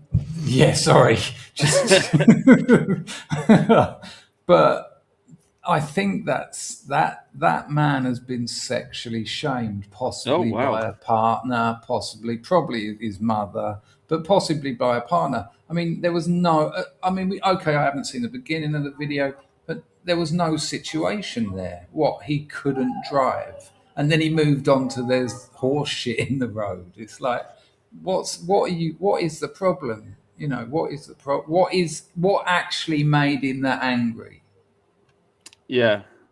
I think he just got into the countryside and he saw a horse and it freaked him out and he didn't know how to deal with it.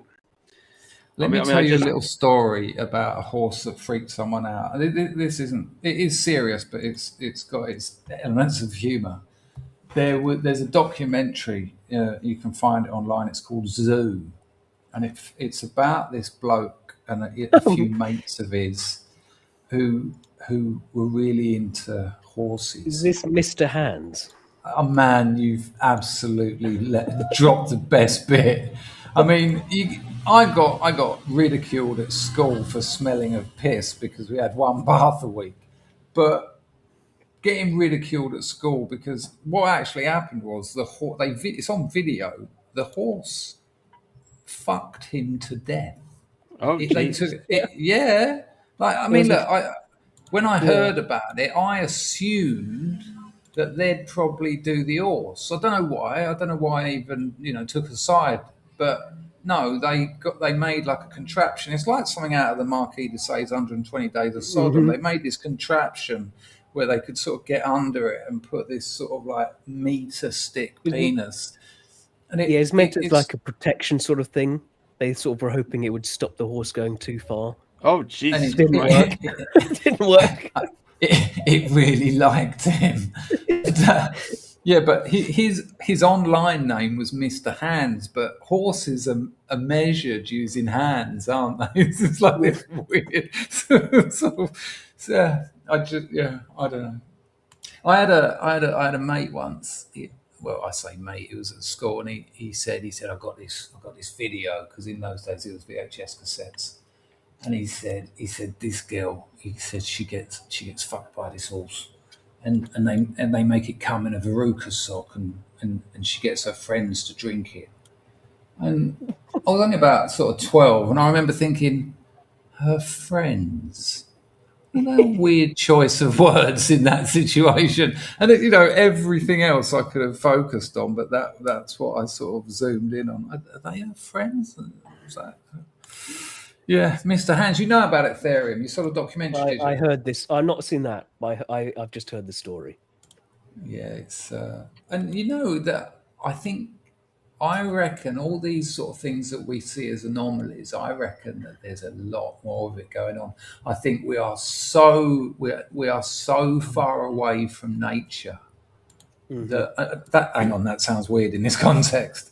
We have sacrificed so much as a people that the levels we'll go to get some kind of fulfillment and satisfaction, that I don't think these things are as what would the word be, rare as we think. Mm-hmm. I remember there was girls in my school, they were the posh girls, and they had horses. And when we went down there to see them, and we weren't wanted there, because we were poor, but their relationships with their horses were blatantly more than just a pet. It wasn't like a dog. They got to clean them, haven't they? I mean, I knew a girl in a factory who had a horse, and they castrated the horse, but then she's got to go in there and clean it once a month. There's, I don't know. She described it all to me, and it was traumatic, so I don't really remember it. But there's soap and there's rubbing and there's stuff that goes on there, basically. Yeah. Was her name Mrs. Hands? No, what was her name? I don't know. Just really chavvy working class girl, covered in tattoos, but loved horses. She was a do-as-you-likey then. That's a bit different. I can't see them banging. There's an underlying theme that we haven't touched upon, among our arguments about this video. You've touched on a few of them. One is town v country, and then the other's like car v horse, maybe. Yeah. But then the other one is my taste of women compared to the brownie's taste in women. Right. And my argument is, my lovely lady will let me indulge in my hobby of owning a £20,000 Subaru, and their women will just longhouse them all the time and moan and whine. My women will let me oppress the peasants.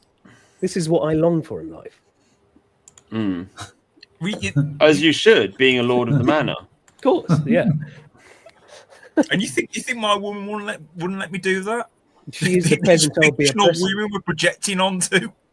Yeah. She's the peasant I'll be oppressing. I will prima nocta her. Thank you very much. Therium, did you go to a private school No. or public school? I never know what it is. I didn't have much money growing up. But Where did the accent come from? Everyone's changing their avatars to all ladies on horses. Well, he complained. He said, "My name is Based Horse Girl," but it had a picture of a horse instead of a woman. So Therium, it's not a negative judgment. I'm actually jealous. I'd love probably to from like that. probably from like watching too much Lord of the Rings growing up. Wow. Okay, no, it's cool. I remember as a kid watching like things on telly where they'd be at schools holding books in front of their, on their chests and walking around the grounds. And when we were young, if something threatened you, you obviously just slagged it off because you hated it and it was shit. But I remember I was having an argument at art school with someone, and they were doing that. They were slagging off all the private schools. And I said, "You're fucking joking. I'd have loved to have gone somewhere like Eton or, get to get an education." I bump into people who haven't been to university. I've done 8 years of higher education, and they know things that they learnt at school that I haven't got a clue about. And I didn't get an education. What did they teach us? Something about cholera and trigonometry, and there was I don't know. I doubt any of you are my age, but calculators existed, but you weren't allowed to use them. And But why? What? No, it's like you can't. They always said you won't always have a calculator on you. These days, we all do. Yeah. Yeah. I mean, I think there's nothing sexier than a real a posh English girl with a posh English accent. I'm sorry, but that is just peak. That is just like that is the jackpot.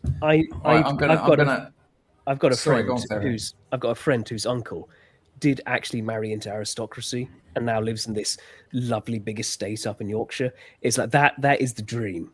That is the dream. Marry into the aristocracy and just become a lord. No, you'll forever be an outsider. You'll be treated like shit by them because you're not one of them.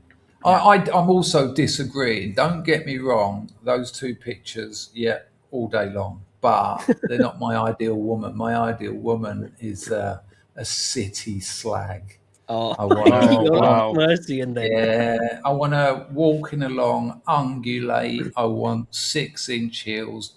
I want enough makeup on her so that when I tread on the back of her neck on the pillow, it leaves like a photograph, like the Turin shroud of her face on the pillow.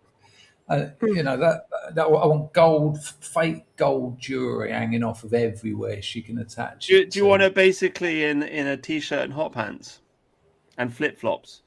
No, hot pants are no good because you have to take them off to have sex, or you've got to do all that slide aside, and that's a friction risk. Right. I like. Imagine, have you ever seen like those? My big, what is it like? If you've ever been to a pikey wedding, they're my ideal women. Wow, they got them they're very feminine, so aren't they? But you got to be but if you want a pikey girl, Dangerfield, you got to be a tough guy. You got to like beat somebody up. I've had pikey girls, and good lord, the trouble I've got, and I had to go through for it. Yeah, I can imagine. What is your opinion on Sydney Sweeney? She looks incredible. What a beautiful woman, and she's happy to she's been dealt a full house and she plays it, and why wouldn't you? Is that what you're talking about? How she looks, or how? I haven't seen a lot of her talking, but she makes sense. I mean, look at her. What a beautiful woman. She's not my ideal type, but she's not far off. If that dress was pink and she had a bit more makeup on, she would be. More But, makeup. You really Yeah. like it slathered on then, like, yeah. Yeah. Well, she has betrayed us because she was our She racist hasn't. queen. Now she's saying she's against hate, just wants everyone to get along. Oh, But And, maybe, yeah, that is a little bit of a bit. She hasn't apologised. Don't tell me she's apologised. She hasn't apologized. I She don't- just said she's against hate. So she's still walking. she says, I don't support the views some people have chose to connect to the campaign. Well, that's us. She has Okay, betrayed well. us. Wow. I don't know. I think she's done quite a good job there of saying, I've got a living to make here. She hasn't indicated. She hasn't said the alt-right, which people still turn out occasionally, which is like bizarre. She's a nice looking bird, isn't she? Wonderful breasts. It is. I will admit it is a bit of a disappointment because the video. I mean, did you see the interview video that she did a few weeks ago? Dangerfield, like it was all over Twitter. But when she gave the interviewer that death stare, as the GQ interviewer was trying to like get her to like Disavow us. disavow white people essentially, and she was just like, well, I'll talk about it when I want to talk about it. Yeah, that is the one I saw. Yeah. Yeah, so it is a bit of a step back from that. I'll give you that, Tharium. It is a bit of a disappointment, but I don't know. I don't know what to say. I don't. The JQ is becoming kind of mainstream, which is something I never thought I'd see. Very, yeah. On both sides. Mark Dice is like, I'm starting to think he might be controlled opposition because how the hell he's getting away with it on YouTube, I really don't know. But I haven't watched him in ages. I remember watching him way back in the day. Is he really going on about the Jews now? Is he on it? Yeah. I mean, you always have to be careful because someone will come up and go, "Not hardly going on about it," but he's certainly he's noticed, and he's repeating for sure. It does feel like the alt-right kind of won. It's just that all the e-celeb leaders of the alt-right kind of like got shot down in the process. It's like the ideas won, but the leaders just got mangled in the meat grinder. Yeah, I mean, it seems like even Charlie Kirk was starting to get a bit clued in on that before he got killed. It's like, which doesn't help the conspiracy theories, does it? When he's saying, Are you on Candice's? I'm on based black Candice's side, by the way. There's a massive meltdown going on in America right now with I mean I can play some of the clips if you want, but Tim Pool is losing his mind. Just saying that she's destroying the midterms and what have you. A lot of people are just saying, "Oh, she's crazy. She's lost her mind." I actually like it. I mean, to be honest with you, when it comes to the Charlie Kirk, is there a conspiracy or not? I really don't know. I haven't looked into it. The only thing I know is that they say that the bullet should have passed through all the way. A rifle bullet at that range, it's very unusual for it to have stopped in the body. So that's the main part of evidence. And then there's also like, he was turning against Israel, and so apparently they whacked him for that. So that's the other part. But apart from all that, I mean, I just think Candice is quite I just think she's quite straightforward. I mean, she's tackled subject matters. She's tackled the JQ. She's talked about Sabotage Zavi and Jacob Frank, which is like a really deep level conspiracy theory. I mean, she's brought that up to the forefront. She's talking about Bridget Macron being a man, which he obviously is. And she's had like the French president try to sue her because of that. She's even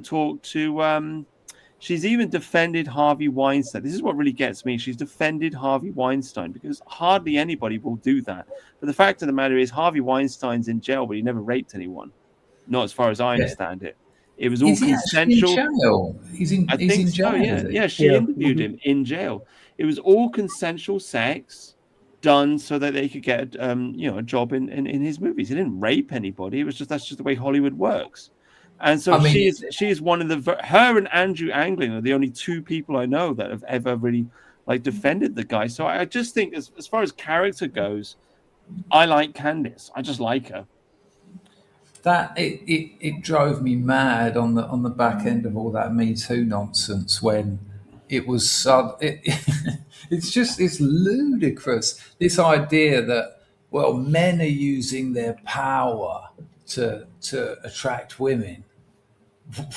What? And that's a bad what? Since the beginning of time. Yeah. Yeah.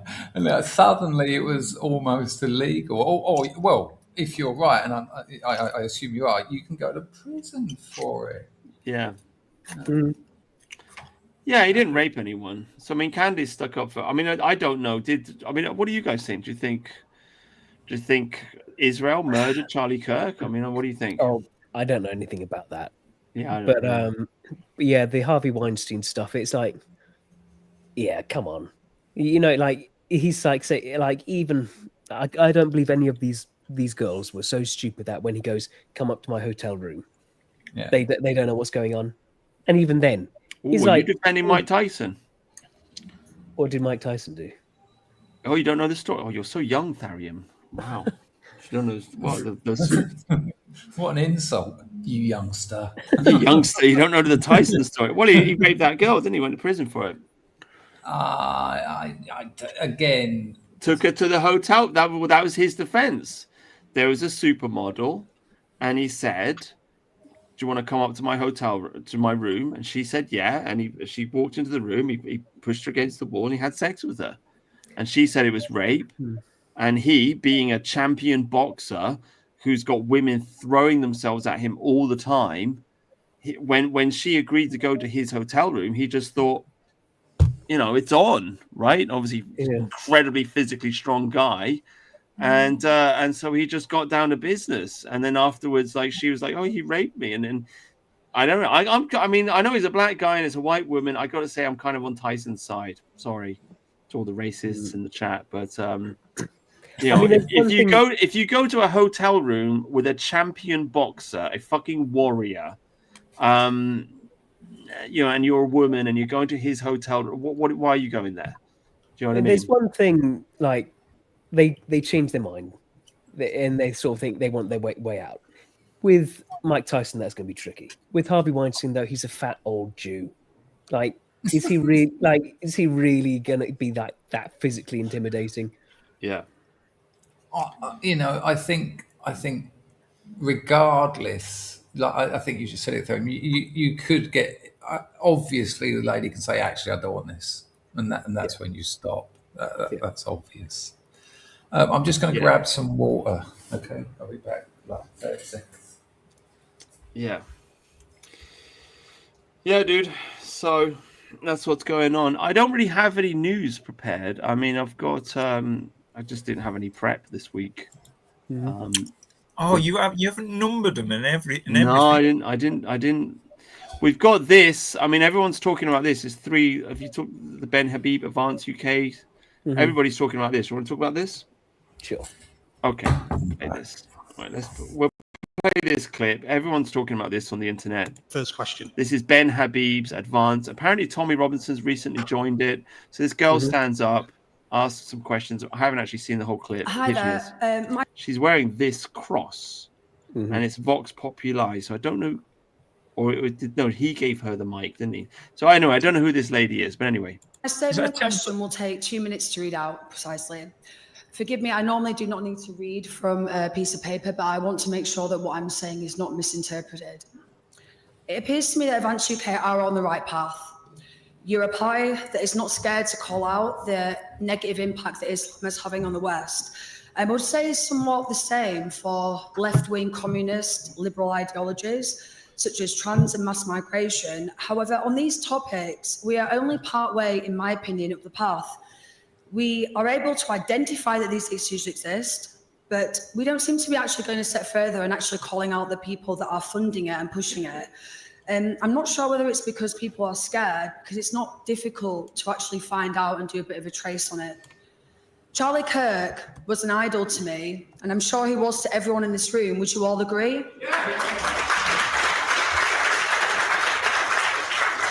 He had an open mind, and likewise, he led me to open mine as well. And I would like to paraphrase a quote that he said to me not long before he was murdered.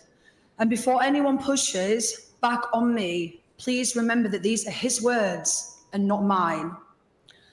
Jewish donors have been the #1 funding mechanism of radical, open border, neoliberal, quasi-Marxist policies, cultural institutions, and non-profits. This is a beast created by secular Jews. Jewish donors have a lot of explaining and decoupling to do. It's the movies and Hollywood, it's everything. Many people on the right, like you in this room, will feel enlightened because they have discovered some of the horrible content in the Quran and the Hadiths. But what many of you aren't aware of, that there's much worse stuff said in the Jewish Talmud, the Jewish Book of Law. There you go. Especially of what we say.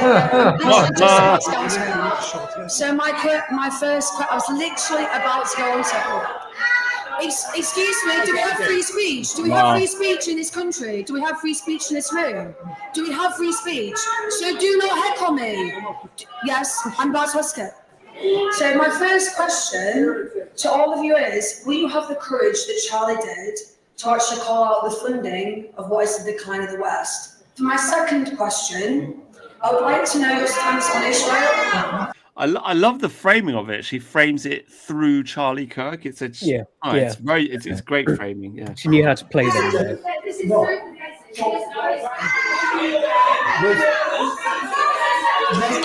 Ladies and gentlemen, everyone's entitled to their own opinion and to speak. Everybody's entitled to it. We've had a question, and now we can have an answer. We will absolutely. I think the first point to make is that we stand positively for all the things that I described. We stand for our Christian constitution, for our democracy, for our people, our nation, equality under the law, and so on. And we will take all the steps required to deliver that. And that's going to involve defunding a lot of institutions, not just perhaps the ones you were referring to, but I think, the BBC and a few others, probably.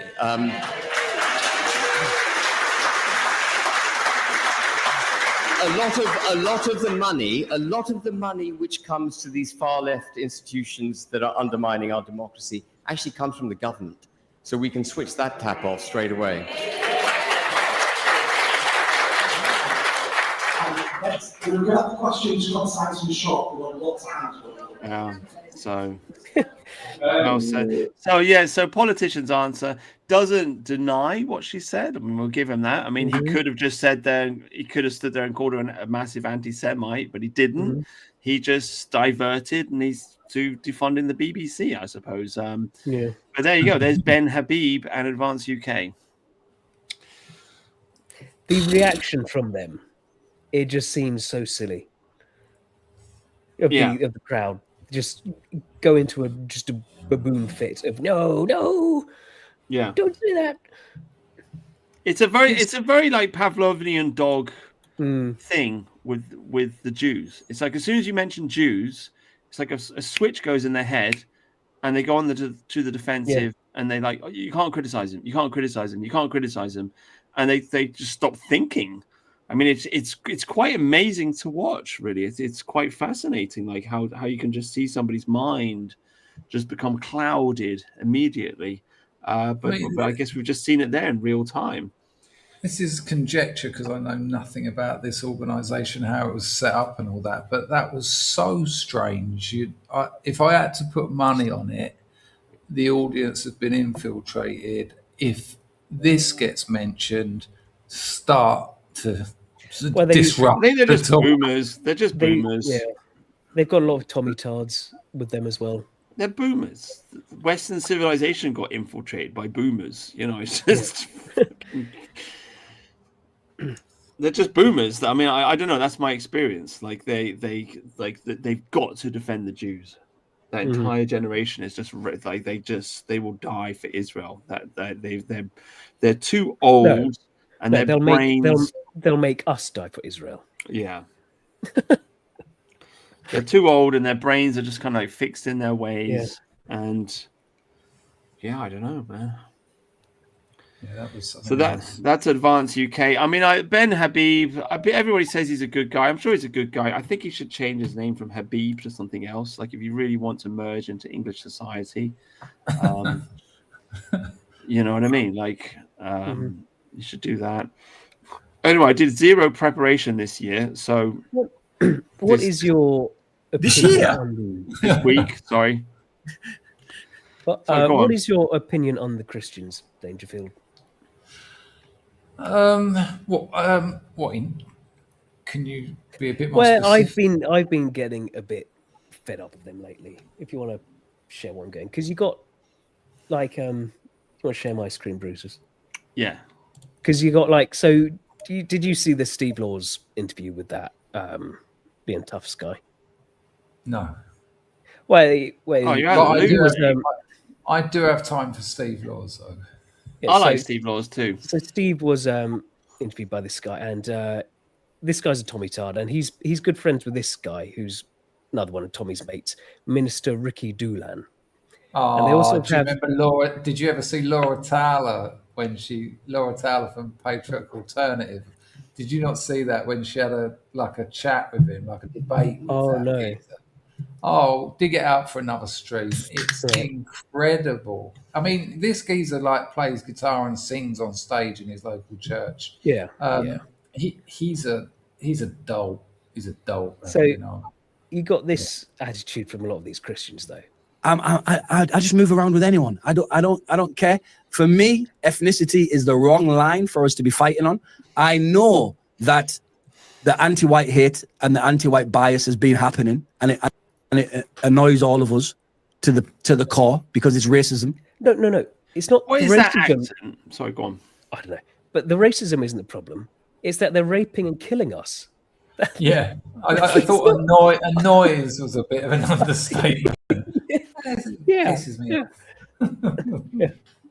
And I know that the demographic change when it comes to ethnicity and race is a highlight and a fruit and an example of just how much they've opened the borders and decimated our culture.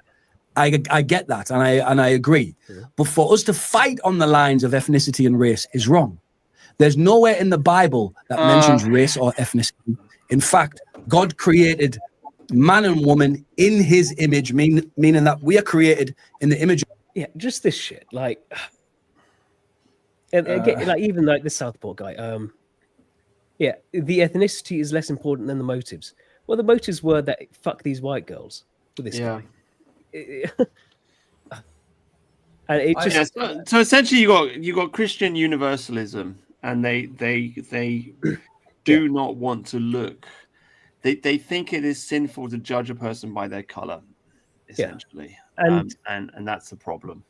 And even like they don't even have the sort of attitude of, well, only the Christians, because they've got this they get more heaven points the more people they bring to Jesus.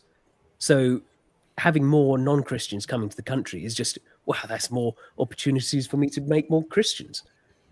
So they just, there's this like a lot of them like that who just don't get it. They just seem to just undermine any sort of efforts. And then you also have, but even from the more ethno-nat side of things, like you had Charlie Downs this week, who's he's involved with Restore, and he's been on television a few times. He's quite good on his feet, but he did this long piece on Twitter, and he's basically just saying, all right, that we are to blame for all the problems that are currently affecting us because we didn't pray hard enough. It's like, oh, come on, bro. I remember that. Yeah, I saw a lot of pushback. I didn't read the whole thing. Was that his conclusion? We didn't pray hard enough. It's a long thing, about and it's like we've embraced modernity and rejected Christ and all this crap. It's like, oh, come on, really? Like what? And like what? We're just going to pray harder, and Jesus is going to get rid of all the foreigners. Is that it? Is that what's going to happen? It just makes you just like he's generally, I think he's generally quite a smart guy, but this it just, oh, you fucking idiot, and like you're not convincing anyone with this stuff. Hang on, sorry. You think Ricky Doolan is generally a smart guy? No, Charlie Downs. Sorry. Okay, yeah, sorry. Charlie Downs. The question, Charlie Dangerfield, Downs the question I feel Tharium is presented to you is where do you stand on the CQ, the Christian question? Are you with Jesus Well- and his racial blindness, or are you something else? You know, I think native whites should fill the churches regularly and build communities around it, and regardless of your faith or belief in the underpinning of Christianity, fill those churches, build those communities, make contact, put on fetes, put on shows, help each other, and that would, if people done that, things would change dramatically and are you quickly. religious? Do you believe in God? Um, Are you in Thailand now? Have you embraced? Are I'm you not in in Thailand or Thailand. Cambodia? One of them, one of them, Okay, but right. not Thailand. You're in the Golden Triangle somewhere. I live in an ethno state. This is the interesting thing about it. I live in Yeah. Cambodia is 98% native Khmer people, Mm. and it's fucking amazing to see it and how it functions in a place with no welfare. There's no welfare here, so there's not are you- much. As a minority, are you telling them all that they've got to change everything about their country for you? You know what? There's so many things that it's just the opposite to what's going on in England. Like my missus is Khmer, and we go to get on a boat. Like we live just near the Mekong, and she gets it for about 50 cents. It's about 1,000 Cambodian real. I have to pay $7. Like foreigners are treated as second-class citizens. Why? Because they are. And I understand that. I absolutely appreciate that. If I run my motorbike into someone else's motorbike, the old bill will be on the side of the Khmer National because they're their people. And it's like it's when I tell my missus, like a couple of recent events, like someone got 120 hours for killing this girl, and the woman, no, the father threw a chair at the judge, and he got Yeah. more time than the geezer that killed his daughter. And my missus just looks at me like, she thinks I'm lying. It's so absurd. Yeah. Yeah. When you actually see an ethno state functioning, when they've got absolutely no shame, and so they shouldn't, in saying you ain't from here. This isn't your land. That's why you pay more. Well, this is kind of my experience. Then this is how I ended up becoming a racist. It's because I lived in India for so long, and they call me a Videshi, right, which just means foreigner. And then I lived in Brazil for some time, and they'd be like, "Hey, gringo," Yeah. And then I lived in Hong Kong, and they'd be like, "Hey, white pig," Yep. And then even when I lived in Lithuania, like the people in they're white, but there's a much whiter shade of white. Like I look pink because I'm a gammon, and they just look different. And even in there, I didn't really fit in. And it's just like I kind of realized that every other country in the world is just racist, and that's okay. Yeah, they've got It's just us. It's just us, the English. We feel like we have to invite everybody in the whole planet to come and live in England for some reason. And kneel down to them, bow down to them. That's what does me. Yeah. Yeah, some kind of pathological weirdness. Whereas, like the Brazilians, they're just like, yeah, gringo. They're proud to be Brazilian, but it's like a kind of like baseline. Like they will complain about their government, like as everybody all around the world does, but they have like a baseline pride of being Brazilian. Yeah. And you talk to them, and it's like, no, this is our fucking country. Like, you don't like it, you can leave, sort of thing. Yeah. So if you're an Englishman in Brazil, you can't really talk politics with a Brazilian. They'll just be like, yeah, fuck off, mate. Like, I'm not listening to you. You're a foreigner. Yeah. And even though they themselves will criticize their government for being obviously massively corrupt.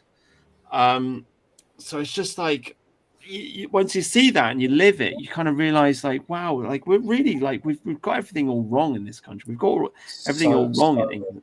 Yeah.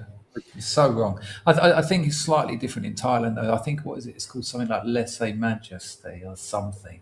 It is illegal to criticise the aristocracy in Thailand.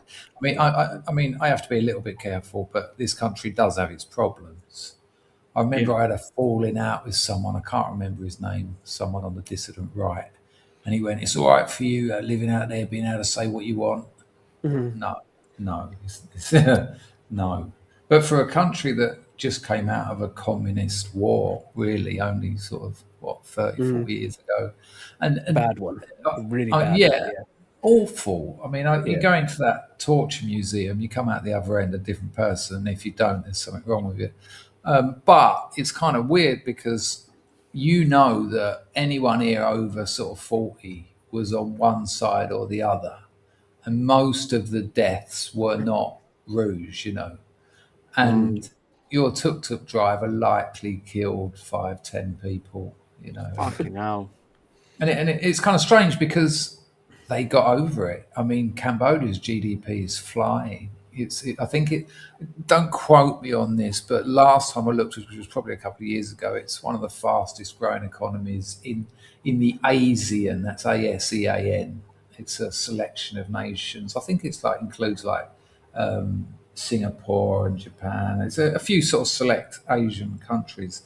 But when I first came here 20 years ago, even at the moment I live in the city, but I'm building a house in the jungle. It's like my apocalypse now, nightmare come true.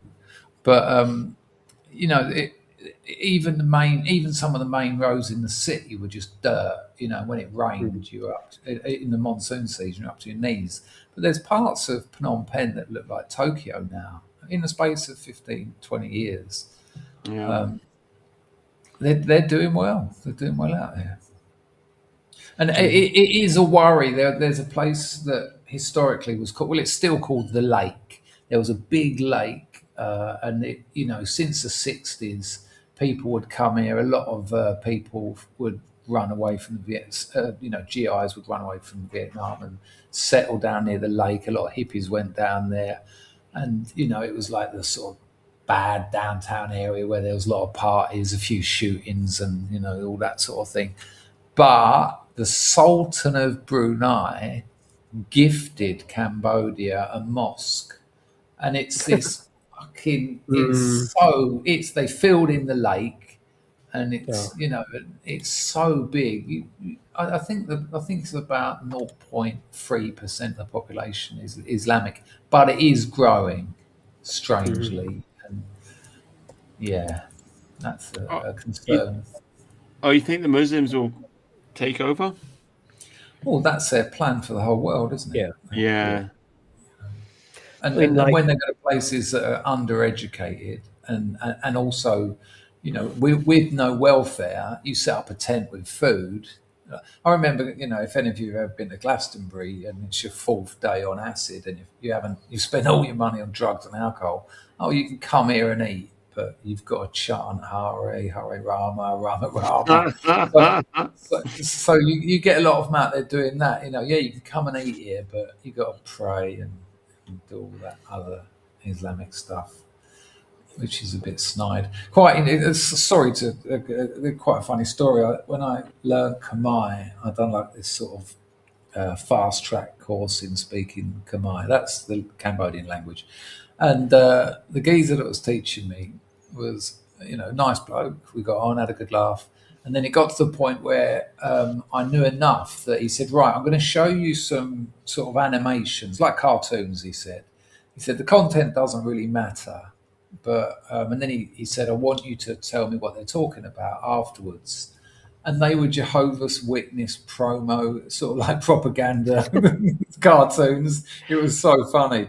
And after the first one, I said, listen, I said, I'm all for it. I said, but this is Jehovah's Witness, right? He said, yeah, I'm a Jehovah's Witness. I said, so are you just sort of slyly dropping this in here?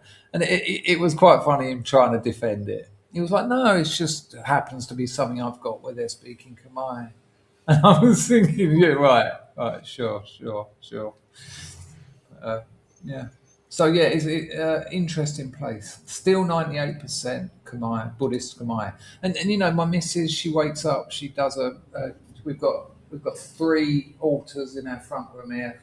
She looks after them and she does all that. She gets the joss sticks out, she prays and does a lot of effort in maintaining her traditions that her family do in the provinces as well. They do their festival of ancients where they pass down. And again, earlier on, I was talking about the mechanics of how governments and culture essentially actually do destroy communities and families. And out here, you'll see the Festival of Ancients. It's not actually called that, but that describes it better. They pass down it's their oral traditions where they talk to the children about their great great great grandparents, and you know it's important, and all the kids are there, and they're not screaming and running around. I want a donut. You know, there's none of that. They're well behaved, Mm. and it's That'd be it's just nice to see. it's a completely different thing to see on a Friday or Saturday night. I can go for a walk with my missus up and down the river, or there's a load of pedestrianised areas, and I will not see and have not seen in 7 years a group of drunks making a noise or smashing anything up. Not once. It's just not part of their culture. They do drink. They have these little half cans of lager, but you know they don't get shit faced, and I have no fear. I mean, there's crime out here, of course, but I'm taller than most Khmer people, so I'm not really a target. That sort of thing. Yeah, I like but they are very laid back. I've never been to Cambodia. I've been to Thailand before though, but it does seem like a very happy, laid back, chilled out country. Parts of Thailand, I mean, it is changing. I first went to Thailand, 2020, probably about 20 years ago. But it has started changing. I mean, it has a military coup every few years, Yeah. and they recently, well, I think it was a couple of years ago, they legalized cannabis, and Oh, really? yeah, and the government gave out something like 1 million plants because in this climate you can just grow it in your garden. It's pretty good quality because it's almost equatorial. Well, it is equatorial. And there was this big sort of, it's medicinal, right? Don't forget that. And they have this other plant, they call it katom, but the English call it kratom. Yeah. It's actually a caffeine variant, but people use it to, it's like an opiate high, really. And they've re-legalized that because that was made illegal, and they're bringing all these things back. But the problem with the cannabis thing, when I first went to Thailand, it was a drug holiday. You went to Thailand to hire a scooter with no license, no crash helmet, we'd drive around pissed out your head and tanked up on Valium and whatever else you could get. But now, none of that. You know, the old bill waiting around every corner, they'll pull you over and it's time to pay up. For if you've got a hat on, they'll find another problem with your bike. And it's either $20 and no paperwork, or $5 and they'll have you there for 3 hours filling in forms. Yeah.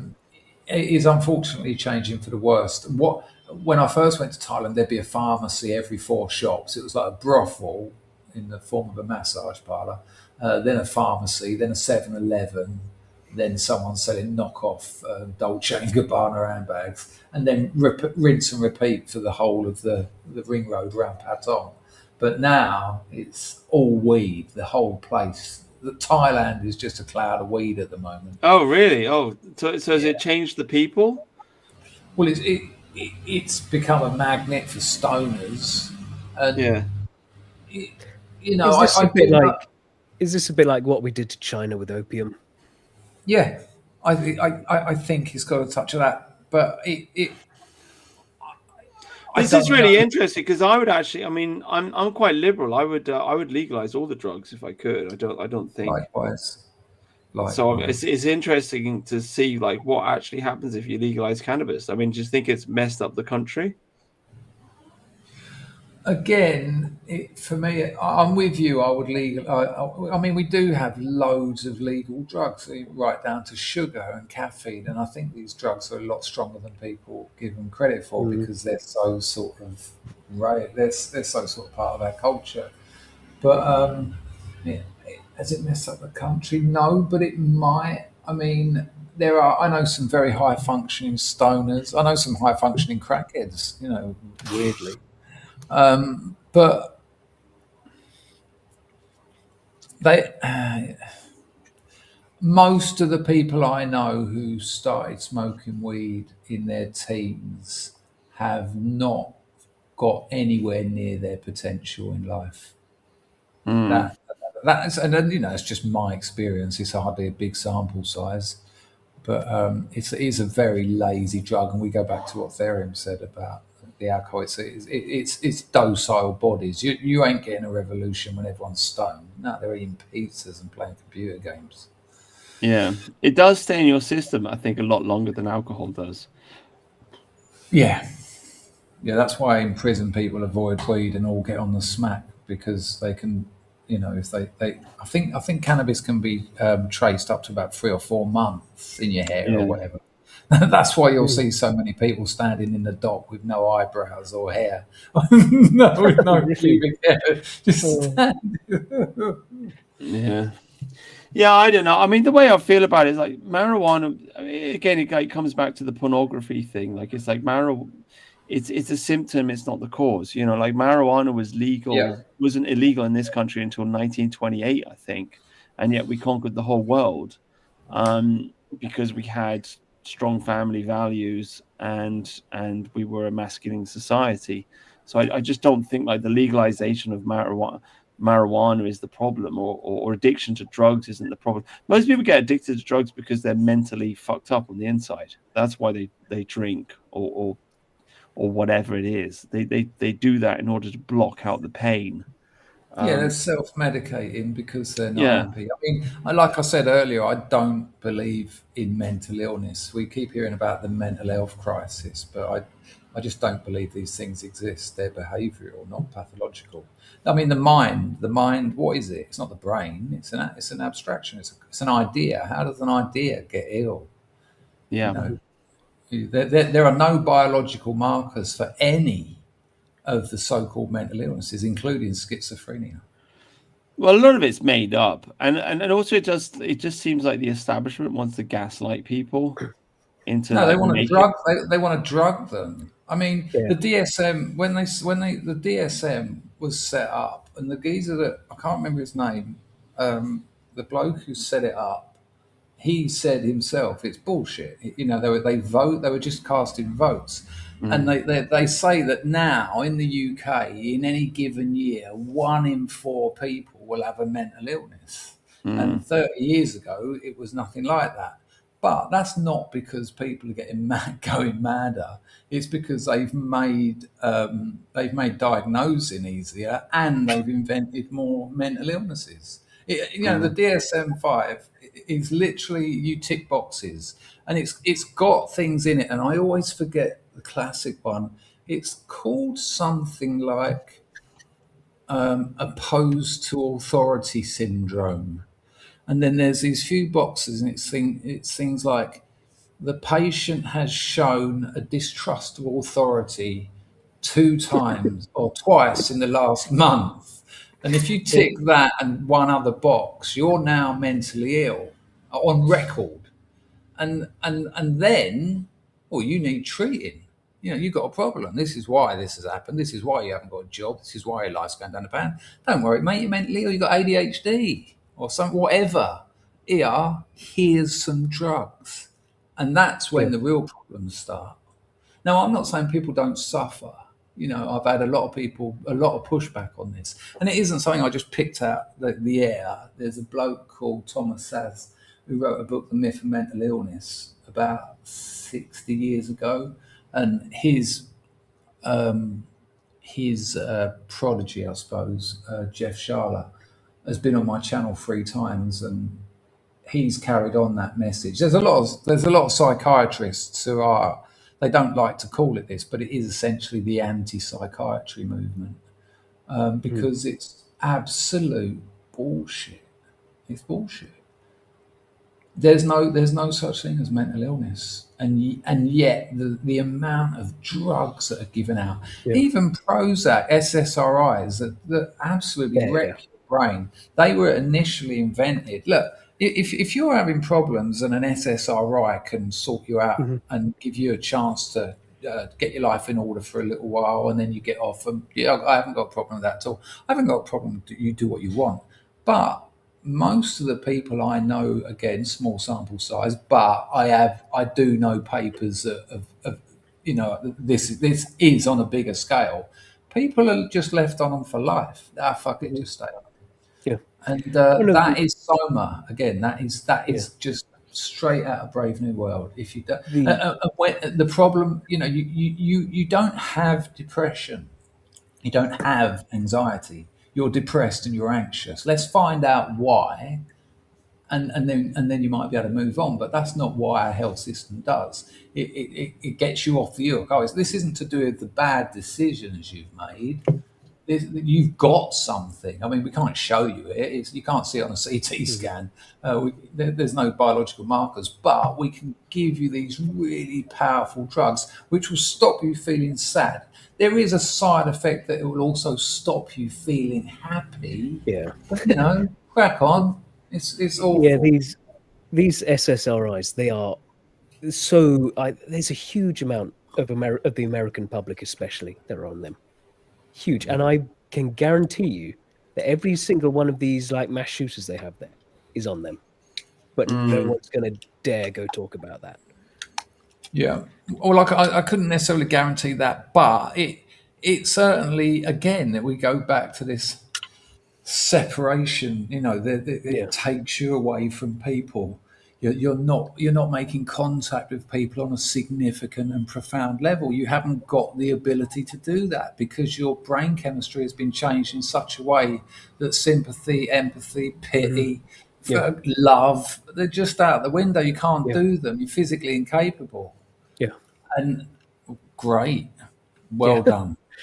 Yeah. You're cured, but you've got to keep taking them. And You're again, but you're a zombie. you try coming off those. I've seen people withdrawing a lot of drugs in my time, but with things like benzodiazepines and opiates, That's Jordan Peterson, right? That's Jordan Peterson, right? Nearly killed him. I think he was on that stuff.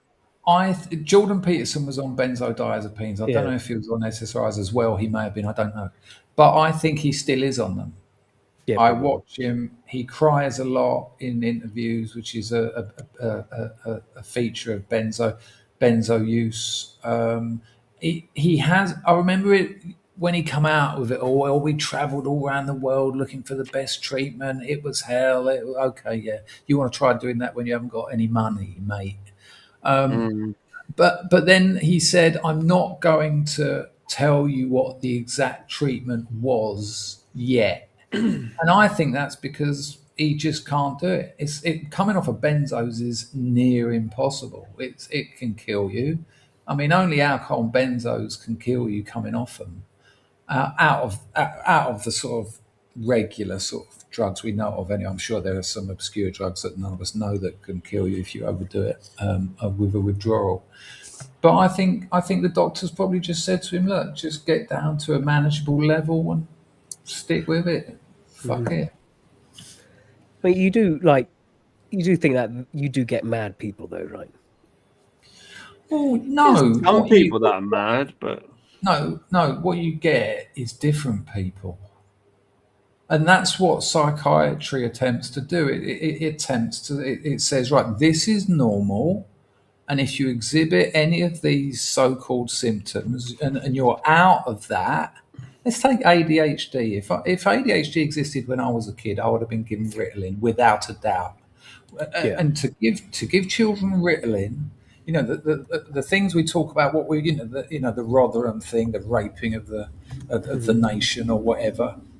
Equally, our government has drugged humans whose brains are still developing that will be hardwired to expect stimulants. That's Ritalin and dexamphetamine. They give dexamphetamine to children, and they haven't got attention hyperactivity deficit disorder. What they usually have got is a deficit of attention. And there's this weird sort of self-fulfilling prophecy because, they're different to the other kids. They're a bit more, they've got a bit more energy. They're a bit more curious. They don't want to sit and look at a book. They're looking out the window at the forest or the woods right over the back of the school, and they want to go over there and swing on ropes and build camps. They don't want to be looking at fucking cosines and all that sort of stuff. So then the teachers go to the parents. We think your son might have a mental illness. The parents are, oh God, it's our son. What do we do? Well, get the social services in. So that fraudulent institution of social services, which spends most of its time taking children away from its parents, they get involved. Then the doctor gets involved. Then the kids get in loads of attention. Social services, doctors, clinics, therapists. The school treat them differently. Their friends treat them differently. And so they're getting loads of attention. And weirdly, oh, look, it's working. The drugs are working. No, what they're actually doing is destroying their brain. And the long-term consequences of this, we're likely to find out in about 15 years when they are, the leaders and, the generation that's running the country. Do you think Foucault, the French guy, had a point when he said that you're in a different age? Some of the mad people that are in asylums would be religious leaders. Well, like schizophrenics, crazy. They see things, they hear voices, they have visions. Like maybe in a different world, instead of locking them up in a mental asylum, they should be preaching to the masses about their dream or whatever. You don't even have to go to a different age. You can just go to a different culture. There are some cultures where the bloke who runs around screaming all the time is considered the holy man. Yeah. I did hear that people with like schizophrenia and stuff, they generally they recover better in sort of more third world countries where there's more of a family setting than in the West where we just medicate them. Yeah. I mean, there are people with schizophrenia. There aren't actually. I have to watch how I explain these things. I mean, schizophrenia isn't even defined. Some people go to the doctors and say, I hear voices, and they're diagnosed with schizophrenia. There are some people that go to the doctors and say, the dog star is where all the information is kept, and we need to get there because then we can undo the cryptic messages that it's been sending us for the past 2 million years. They're diagnosed with schizophrenia, and it's like, well, hang on, they're two different things. They're not the same things. The thing about a mental illness, the DSM-5 was written because actual medicine said to psychiatry, no, we're not putting your fraud illnesses in our book, so they had to come up with their own one. I liked how they did remove being a tranny from the DSM-5, though. Oh, I didn't know that. That's amazing. That's normal now. There you go. I mean, medicine's a bit of a broad stroke anyway, isn't it? You go to hospital. It's terrible. I've had awful experience with modern medicine. So, yeah. No, understood. Me too. I've had awful experiences. I went to I won't get into it, but I went for some help and I spent Christmas in Chiang Mai intensive care unit watching them kill me. And I had to discharge myself, which was unpleasant. Do you think... I tell you what I did learn. Hang on. This is the best bit of the story and the end of it, by the way. Listen, by the way, thank you to all the scrubs in the chat. Thanks for coming over. Nice to support another channel. These seem like nice people, so maybe check out some of their other streams. Anyway, because I could barely walk, I thought, I've seen people in airports in wheelchairs. And so when I got to Chiang Mai airport, and I didn't have any tickets booked because I wasn't expecting to be, in the ICU. So I'm sort of, I'm vomiting and it's all going wrong. I look like death. And I said, yeah, I need a ticket to to Bangkok. And then I had to change to Phnom Penh. I said, and I need wheelchair service. I just went for it. And she went, yeah, no problem.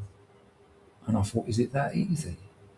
And she said, wait there. They brought me a seat over, so I sat down, and then a bloke rocked up with a wheelchair. And I paid for my ticket, so I didn't have to stand at the desk. They pushed me past all the queues. And the best bit about it is you don't have to look at any boards and all that fucking what?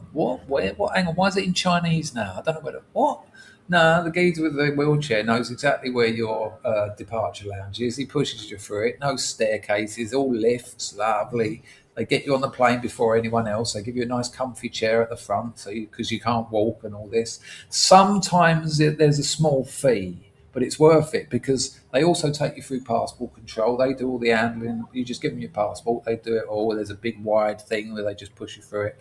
The security is next to nothing. A bloke puts his hand down the back of the wheelchair and that's it. No, it's wonderful. So every holiday I've had since then, I just get wheelchair service. And yeah, it's great.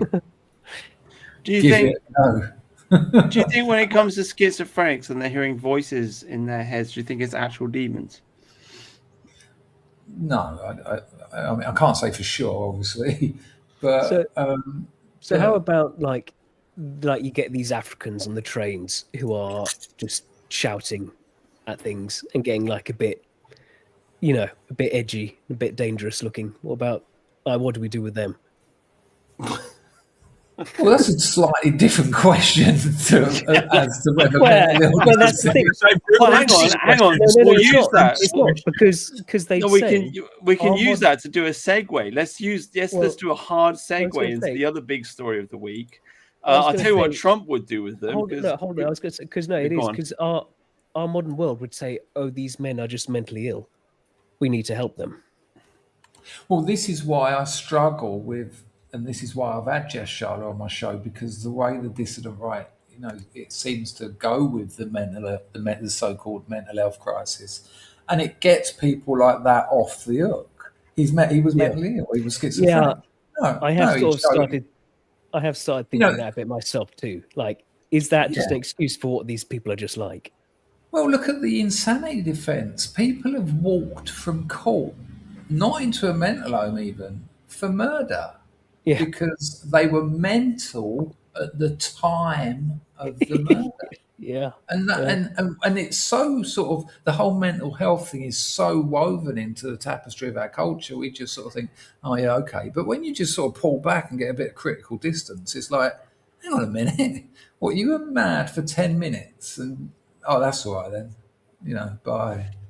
Well, there's another big man in America who's also getting a certain level of fatigue, a certain level of third world fatigue, and this clip kind of like blew up on Twitter last week. And they contribute nothing. The welfare is like 88%. They contribute nothing. I don't want them in our country. I'll be honest with you. Okay? Somebody would say, "Oh, that's not politically correct." I don't care. I don't want them in our country. Their country is no good for a reason. Their country stinks, and we don't want them in our country. I can say that about other countries too. We don't want them the hell. We have to rebuild our country. Our country's at a tipping point. We could go bad. We're at a tipping point. I don't know if people mind me saying that, but I'm saying it. We could go one way or the other, and we're going to go the wrong way if we keep taking in garbage into our country. Ilhan Omar is garbage. She's garbage. Her friends are garbage. These aren't people that work. These aren't people that say, "Let's go, come on, let's make this place great." These are people that do nothing but complain. They complain. And from where they came from, they got nothing. They came from paradise, and they said, "This isn't paradise." But when they come from hell, and they complain and do nothing but bitch, we don't want them in our country. Let them go back to where they came from and fix it. Thank you very much, everybody. Amen to that. Mr. President, has Maduro offered to leave? Well, that's the man I voted for. I'll tell you that. So, I mean, I think he came through with a ban on immigration from a bunch of these countries. I don't know. I mean, I don't know about Trump. Like, I just can't help liking the guy. Like, he's always a bit of a disappointment, but it seems like his heart is in the right place. Yeah, it's something like he didn't block like India, Pakistan, and a bunch of African stuff. So you saw these problems, but and I feel like this is going to be the same thing as his previous Muslim ban. That some judge will say no, it will be overturned and end up going nowhere. I think he's like struggling a bit at the moment because he's down in the polls. People are getting a bit bored, and he's very vulnerable to this. He needs to be number one always in the polls. Everyone loves everything. Everything's great. So I think he's lashing out a bit with this. I don't know. I don't know. I mean, look, Joe Biden would never say this. No. So I mean, the cup is either half empty or it's half full. I'll take this. You know what I mean? I'll take a leader that says this kind of thing. Like, go Trump. The governor of Minnesota, he's been coming out against him, and he tried eating some of the Somalian slop. And yum. Just gonna chew this for 10 minutes and not swallow. How hard did you have to fight the tears back as well? I feel like he wants to cry. Yum. He was moving that food around in the bowl like when you date an anorexic. You're not putting it in your mouth, are you? Just trying to make it look like there's a dip in the middle. It's crazy though, really, that what Trump just said then is there's absolutely nothing wrong with saying you don't want people who come to your country leech, cause lots of problems, and yet even I watch it and I'm sort of like, wow, he said that, but why? Of course. Yeah. Yeah, I think it's a bit for me. It's a bit like reform. I got no time for Nigel Farage, but these things happen slowly. They happen slowly, and it's a better stepping stone than Labour or Tory for sure. Well, that's why we need yearly elections. That's why we've got to march from Parliament every year. There we go. We have yearly elections, and then we can speed up the political process. And then fix the country. You see, that's the plan. Well, I'm with you on referendums, but yearly elections, that means they're only thinking in a year cycle of policies then. Well, my answer is that Parliament only legislates. Parliament does not run the country. The civil service runs the country. Parliament is just supposed to pass laws. So I don't really see a problem where they make a manifesto. We vote them into Parliament. They pass the laws that they said they were going to pass, and then they make a new manifesto, and then we decide whether or not we want to vote them in or not, or we want to vote for the other people. I mean, it just seems like I think he's currently Nigel's obviously on track to get in the next time. I think one thing that I think that isn't unreasonable for him to do, being that he's a big wet blanket, is something about not being able to pass laws that aren't in your manifesto, like Labour have done a lot. Because that's just, there's so much shit that they've been pulling that you never even. I mean, but they've been corrupted, haven't they? Well, but it's like, but there's so much shit that they've just been pulling out that you never even talked about this during the election, like ID cards and all this crap, and Well, that's the point of direct democracy. If any act that is passed in Parliament should then be passed on to the people, and we can say yes or no. And if that was the case, we would not have to be afraid of the government as we are now. And that's what they have in Switzerland. The one thing, though, I think that does require is more of an ethno state, though. Otherwise, you just get the competing ethnic interests always. That's going to be the problem. Probably got that anyway. Yeah, exactly. Yeah, it just destroys any chance for anything, really. I mean, nothing works without an ethno state. I think moving forward, we need to push the meme of I want England to be majority white, because that is I think that's a perfectly reasonable position to take, and it gives you a plausible deniability. For example, I work in a factory. There are Indians in the factory. If they come up to me and say, "Oh, you're racist," I could say, "No, I just want I want England to be majority white. That doesn't mean you. I don't want to kick you out of the country." I would use the term majority native because white just lets Europeans in there. Well, yeah, Unless okay, you want to well, apply the LEG immigration policy, then I'm all for it. yeah, I mean, but whatever. I mean, you get the point. It gives you plausible deniability because a lot of people just don't want to be like, they don't want to have the conflict with their friends and the people that they work with. But if you just say, "Oh, majority white," you can say to your friend, "Nah, you're all right, mate. You're all right. You've got a job. You're not like those others over there." Do you see what I mean? Yeah. That's as you phone up the British ICE, yeah, this fucker. yeah. Got his cigarettes, yeah. Yeah, you're all right, mate. Yeah, you're a good guy. How long have you been in the country, by the way? Oh, 3 months.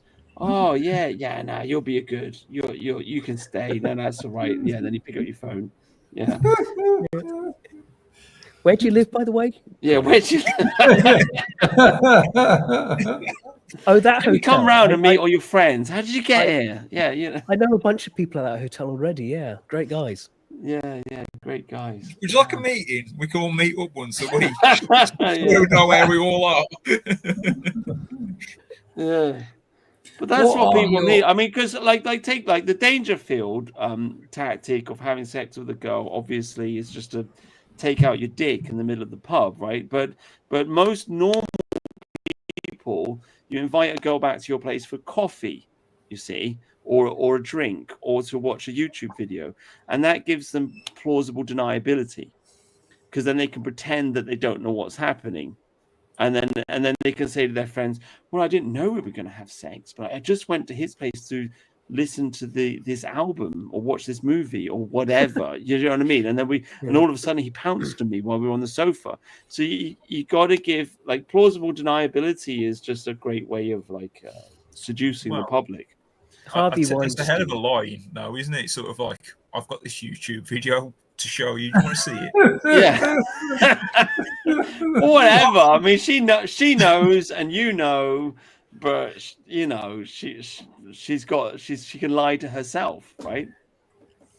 Right. Well, maybe she's really interested in this YouTube video. Yeah, maybe. I don't know.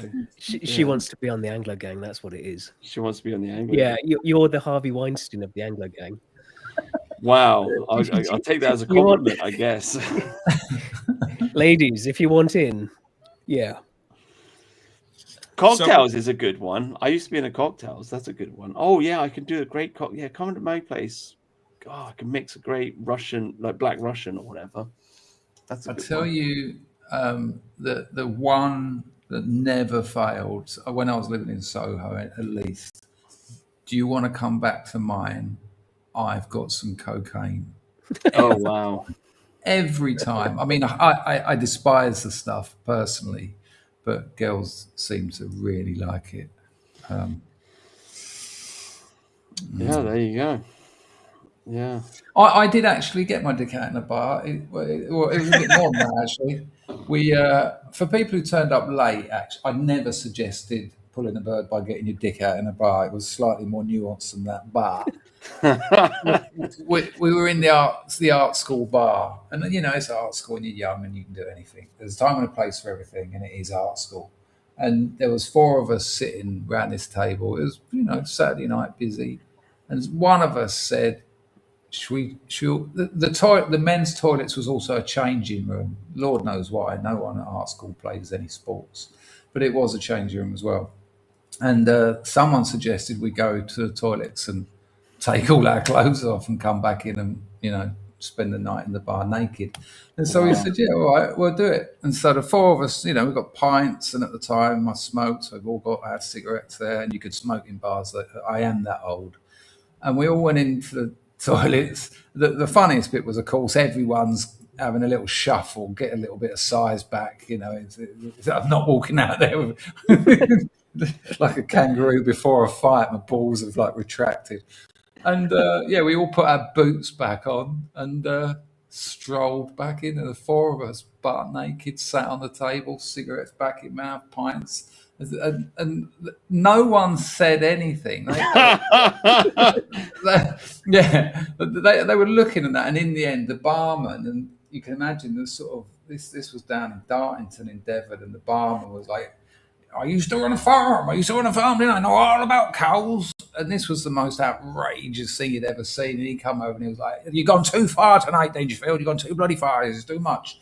I was like, "What? This is just nature and all this." And we had this little debate with him, and he agreed that we could stay naked to the end of our current cigarettes.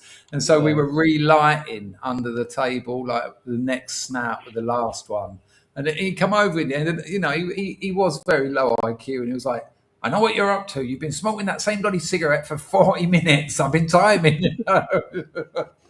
So yeah, I have had a penis out. But the real question is, are you a grower or a shower at Dangerfield? That's the real question.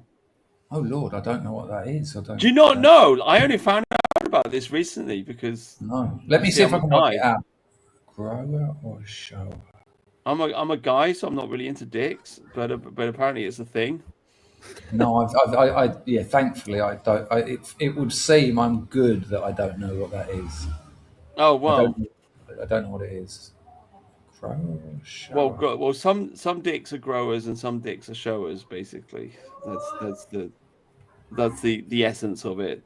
I need more information. So, like some dicks, when they get erect, they don't grow too much.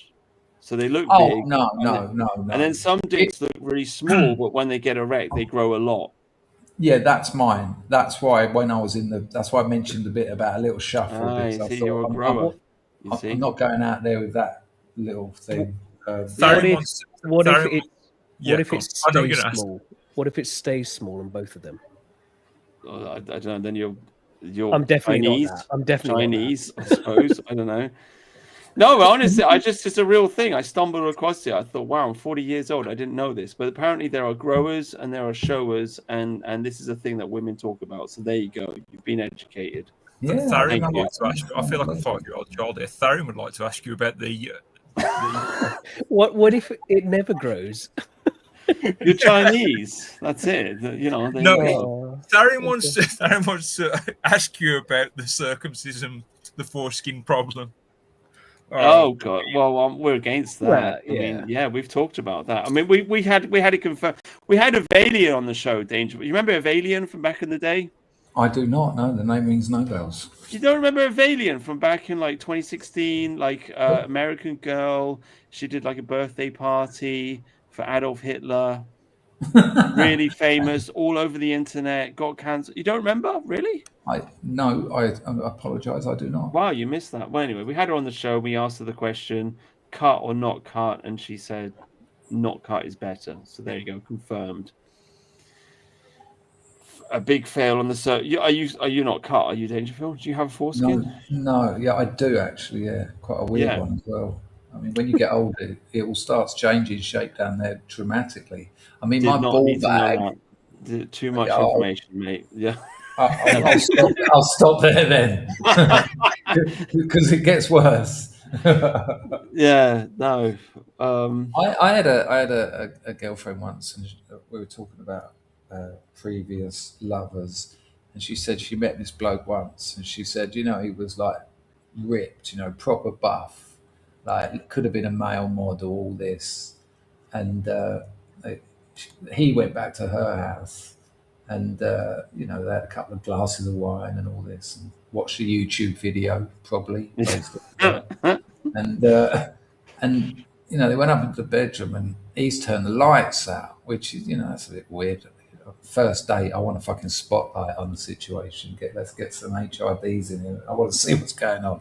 I want to see that massive blonde wig I've made you wear. And she said that his penis was about literally about 1.5 inches. Wow. Erect.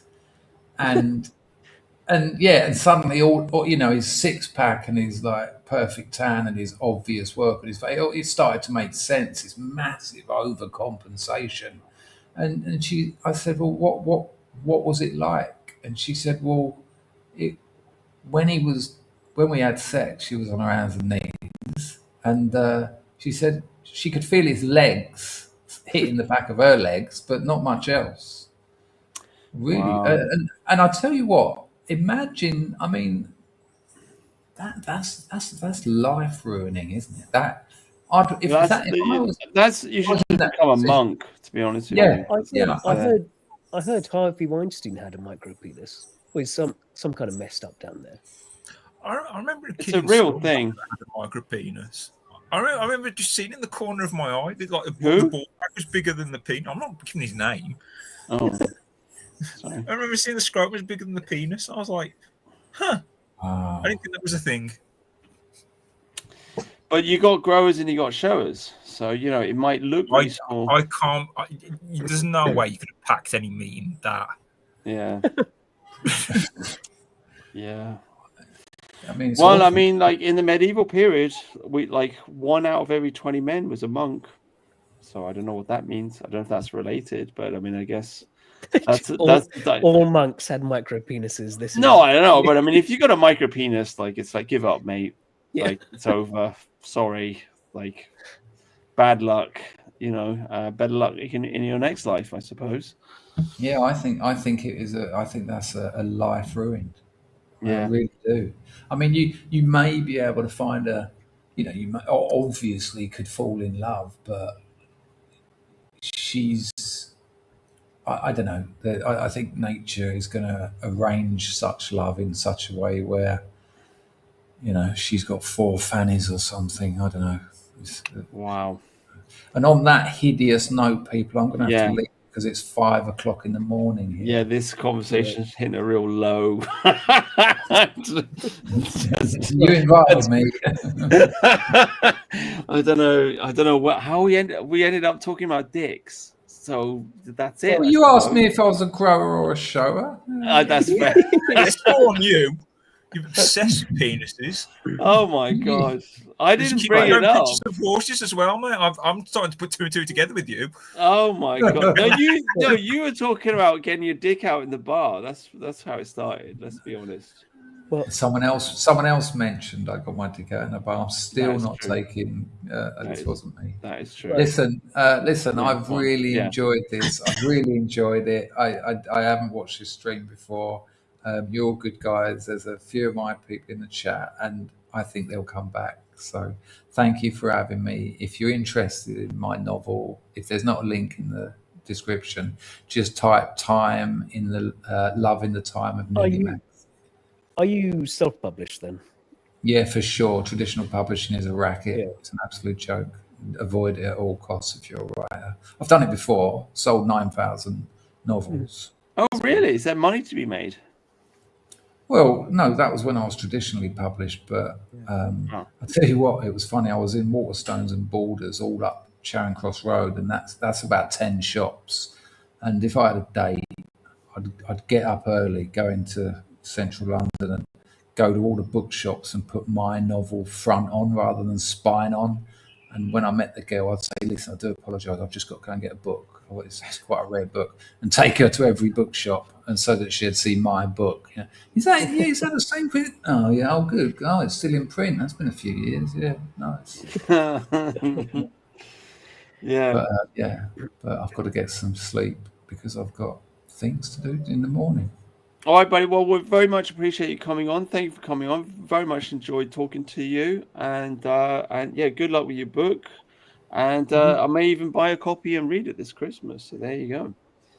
I'm very proud of it. I put a lot of time and effort into it. It's maybe give it a go if you want. If you do give it a go and you really want to help us out, a good review on Amazon is gold dust. That's right.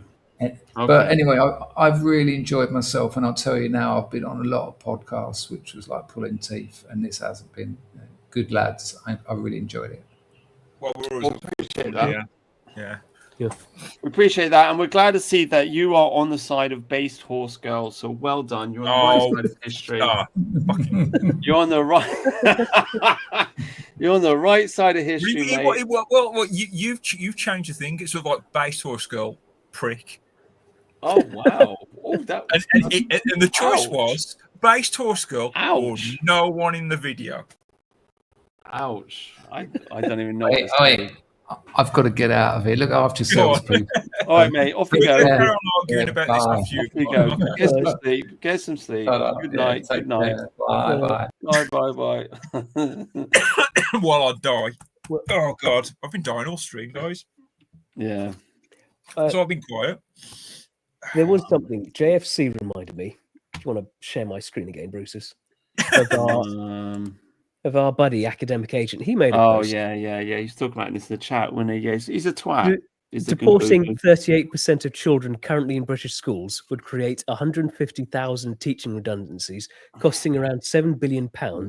Funding would drop around 30 billion pounds, and hundreds of schools would close, and the UK would have a huge demographic deficit. This is just never going to happen. I mean, I can only get so erect, AA. Come on, stop teasing me with this. Yeah, no, he's a total traitor. Fuck this guy. I don't know. He's a half caste. What can you do? There you go. But he's really shown his true colors over the last few months. Like he's basically come out and said that he's centre left. He's declared that he's centre left, and now he's against deportations. I think the centre left thing is just kind of a troll. But yeah, he's the kind of person to do that. Like I was watching one of his streams, and he asked the audience to talk about what the topic of the last stream was. I thought he was going to make a grand point about, like, see, you don't listen to Sorry. So I genuinely thought he was going to come out and make a grand point. I've been talking about all these topics. What have you taken away from it? You don't listen to me. I genuinely thought he was going to do that. And it's been like a few weeks, few months, and that moment has not come. Yeah. Don't like the academic agent. What a bell end. What an absolute bell end. I've got this video here. Do you know, I really want to play this video, but I don't know if I can because it's got the N word in it. So I guess we'll just put it on mute. Life, by the way. Oh shit! Oh fucking hell! Anyway, it's she's losing it. She's getting mad. She's had enough. Did you fall in love with her? I am in love with her. I'm in love. She's had enough. There's some Somalians, and she's they're like, Somalians. Okay, fine. Yeah, they're literal Somalians. What are they trying to do? They're annoying her, and that's it. That's the whole story. Blew up on tour. But the point is, like, white people have had enough. There you go. That's the point of the story. I'm not going to play it because there's a lot of N word. Like, no one's beat that out yet. Yeah, just get the fuck out of my shops. You people are just fucking annoying me. It's just fed up with the third world, basically. I mean, this is white women in 2025, basically. This is it. We've had enough. And that's a good thing. I mean, remember this, we all remember the story from last year, don't we, with the girl, the woman, she was with a child. She was in a park, a children's park or whatever. And was this in France? In America. Oh, is it in America? She stuck her fingers up and she said the N word, and it was all over the internet. You remember that? You guys remember that? She got charged. Yeah, she got charged. Did she get charged for that? Yeah. I remember the French one where an immigrant went and stabbed a baby in the pram. What the fuck? Yeah. Well, I found a new girl for you, Brutus. Yeah. The twerking police officer sacked for groping colleagues at a party. Yeah, this lady. She needs a baby. Yeah. That's what she's literally like, can somebody fucking get me pregnant already? Like, guys, what are you doing? Yeah. Is that why she's presenting? So, like, need baby now. Yeah, need baby now. Come on, guys, sort it out. Yeah. But what does it say about men when their reaction to her getting a bit too drunk is, oh, we're going to contact, have a civil suit against you. This is going up to management. You can't do this to me. A bit gay, isn't it? It's very gay. I got groped once in a nightclub, and I didn't mind. That's the end of that story. I mean, but it's very gay. Yeah, I mean, it's very I don't know, like what's going on? Like, if you work with the girl and you go out and it's a staff party, she's had a few beers and she's groping the men. I mean, and the guys would probably just have a laugh about it, wouldn't you? Like, you wouldn't report it to human resources. This was his comment. To no extent was it appropriate. I felt kind of humiliated at that point. What a Wow. faggot, right? Yeah. Just Yeah. I feel sorry for her. Really, I do. I feel sorry yeah, for her. She's like, But- please, can somebody man up and like Yeah. get me pregnant? And and these are police officers, right? You're supposed to want like tough guys. yeah. This is what you get in the police these days. Well, that's why she joined the police force as well. Because Probably. she wanted wants tough guys. Yeah, she wants a tough guy. Yeah. Yeah, it's just really disappointing, isn't it? I don't know what to say.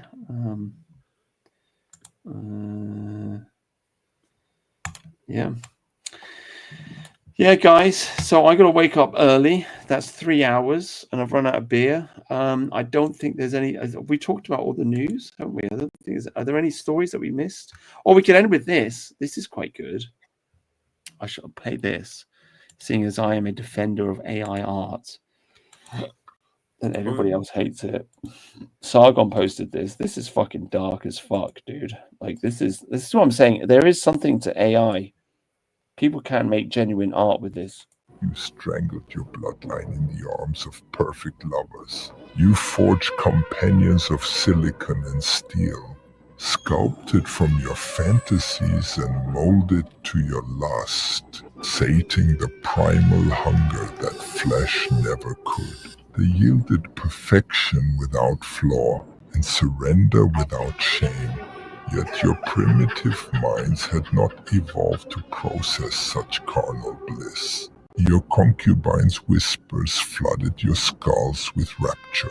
Their caresses drowned you in ecstasy.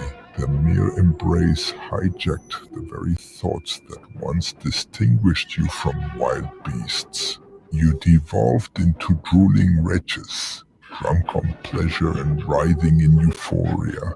You surrendered all reason and restraint to satisfy your most primitive impulses. So you abandoned your world to lay with them alone, until your cradle stood empty. Your fields went fallow, and your species drifted into the darkness of 1 billion private chambers. You clutched their frames and denied all else, until your bones lay entangled on 1 billion lonesome beds. Now your companions lay beside your dust, ravishing, primed and ready for masters who will never wake. Yeah, well, I'll pay for that. So your argument for AI is AI that warns us about AI. I just want to get this straight. I think there was a man that wrote the script, but anyway, I mean, he's just pointing out like if we build the AI robot women, you know, robot girlfriends, yeah, we're fucked. We're fucked. Yeah. There's like, you know, they talk about advanced civilizations out there, and like what kills them. Is it just sex bots? Like every civilization, alien civilization, gets to the point where they get sex bots, and that's just it. That's it. Yeah. The end. See, Slavic women aren't looking so bad now, are they? Hey, what'd you say? I said Slavic women aren't looking so bad now, are they? Oh, well, yeah. Yeah. No, I think... That was a joke. I don't get it. No, I don't get it. Sorry, it went over my head. I just... Oh, gee, me. You know, I've got a thing for Russian and Ukrainian women, and you like they get old and everything. I said Slavic women aren't looking so bad anymore, aren't they? Anyway, if you have to explain a fucking joke, that's a fucking... I'm dying. I'm genuinely dying. I don't get the joke. I don't get it. Because Slavic women are beautiful. Yeah. So they're not. Oh, they're not afraid of the competition. Oh, right. Okay. Yeah. Okay. Get it. Yeah. Very funny. Yeah. Sorry. I'm dying. Just humour me. I just didn't get it. I'm sorry. Anyway, I mean, so that's it. 3 hours. I got to wake up tomorrow morning. That was a great live stream. Enjoyed that. What? I just saw your tweet to Tim Chapman. He's going, I didn't go to Dulwich College, but I met many little Farages at my private school. I remember their taunts like they were yesterday. Fat boy, chubby wanker, and from the girls, pervert. Admittedly, they were not racial dynamic to the teasing, but it still hurt. From Let's bring up his picture. Yeah, no, actually, I have to. I've got to break it to you, Tharium. That guy there, I think I'm just waiting for you to bring it up. Where is it? There it is. I think it's satire. I think he is. I think he is an apex level troll. I fell for it. I fell for it myself. I fell for it myself, but I've gone through his entire account. He is like perfecto. As far as trolling goes, like he's taken the piss. Oh, good man then. Yeah, good man. Yeah, he's quite funny. He's quite a funny account. But yeah, it's satire. So there you go. Yeah, that's Twitter for you. A lot of crazy people on there. That's all I got. I mean, I don't know. We could. That's all I got. We've got AI glasses. Do you want to look at AI glasses? Okay. Okay, we'll look at AI glasses. You can imagine this shit is just going to be playing adverts everywhere in your life. Yeah. So anywhere without adverts. Well, it's recognition. So. Mag ik dat vragen? Als ik naar Amsterdam Centraal wil, kan ik dan het beste naar de metro? De metro, niet de trein pakken? Nee, de metro, dat is vaak sneller. En dan gewoon Noord-Zuidlijn. Oh, it's taking pictures. Oh, that's creepy. Station wil. Moet ik dan de metro of de trein nemen? I'm all for this. If the glasses say she's down to fuck. Oh wow. Anyway, I mean the point is you got these AI glasses. And anybody you meet, anybody bump into in the street, they're going to show you their social media profile. That's creepy. It is creepy. It is really creepy, and it's like the only way to get out of it is to not be on social media. You see, even then, not. So even then, okay.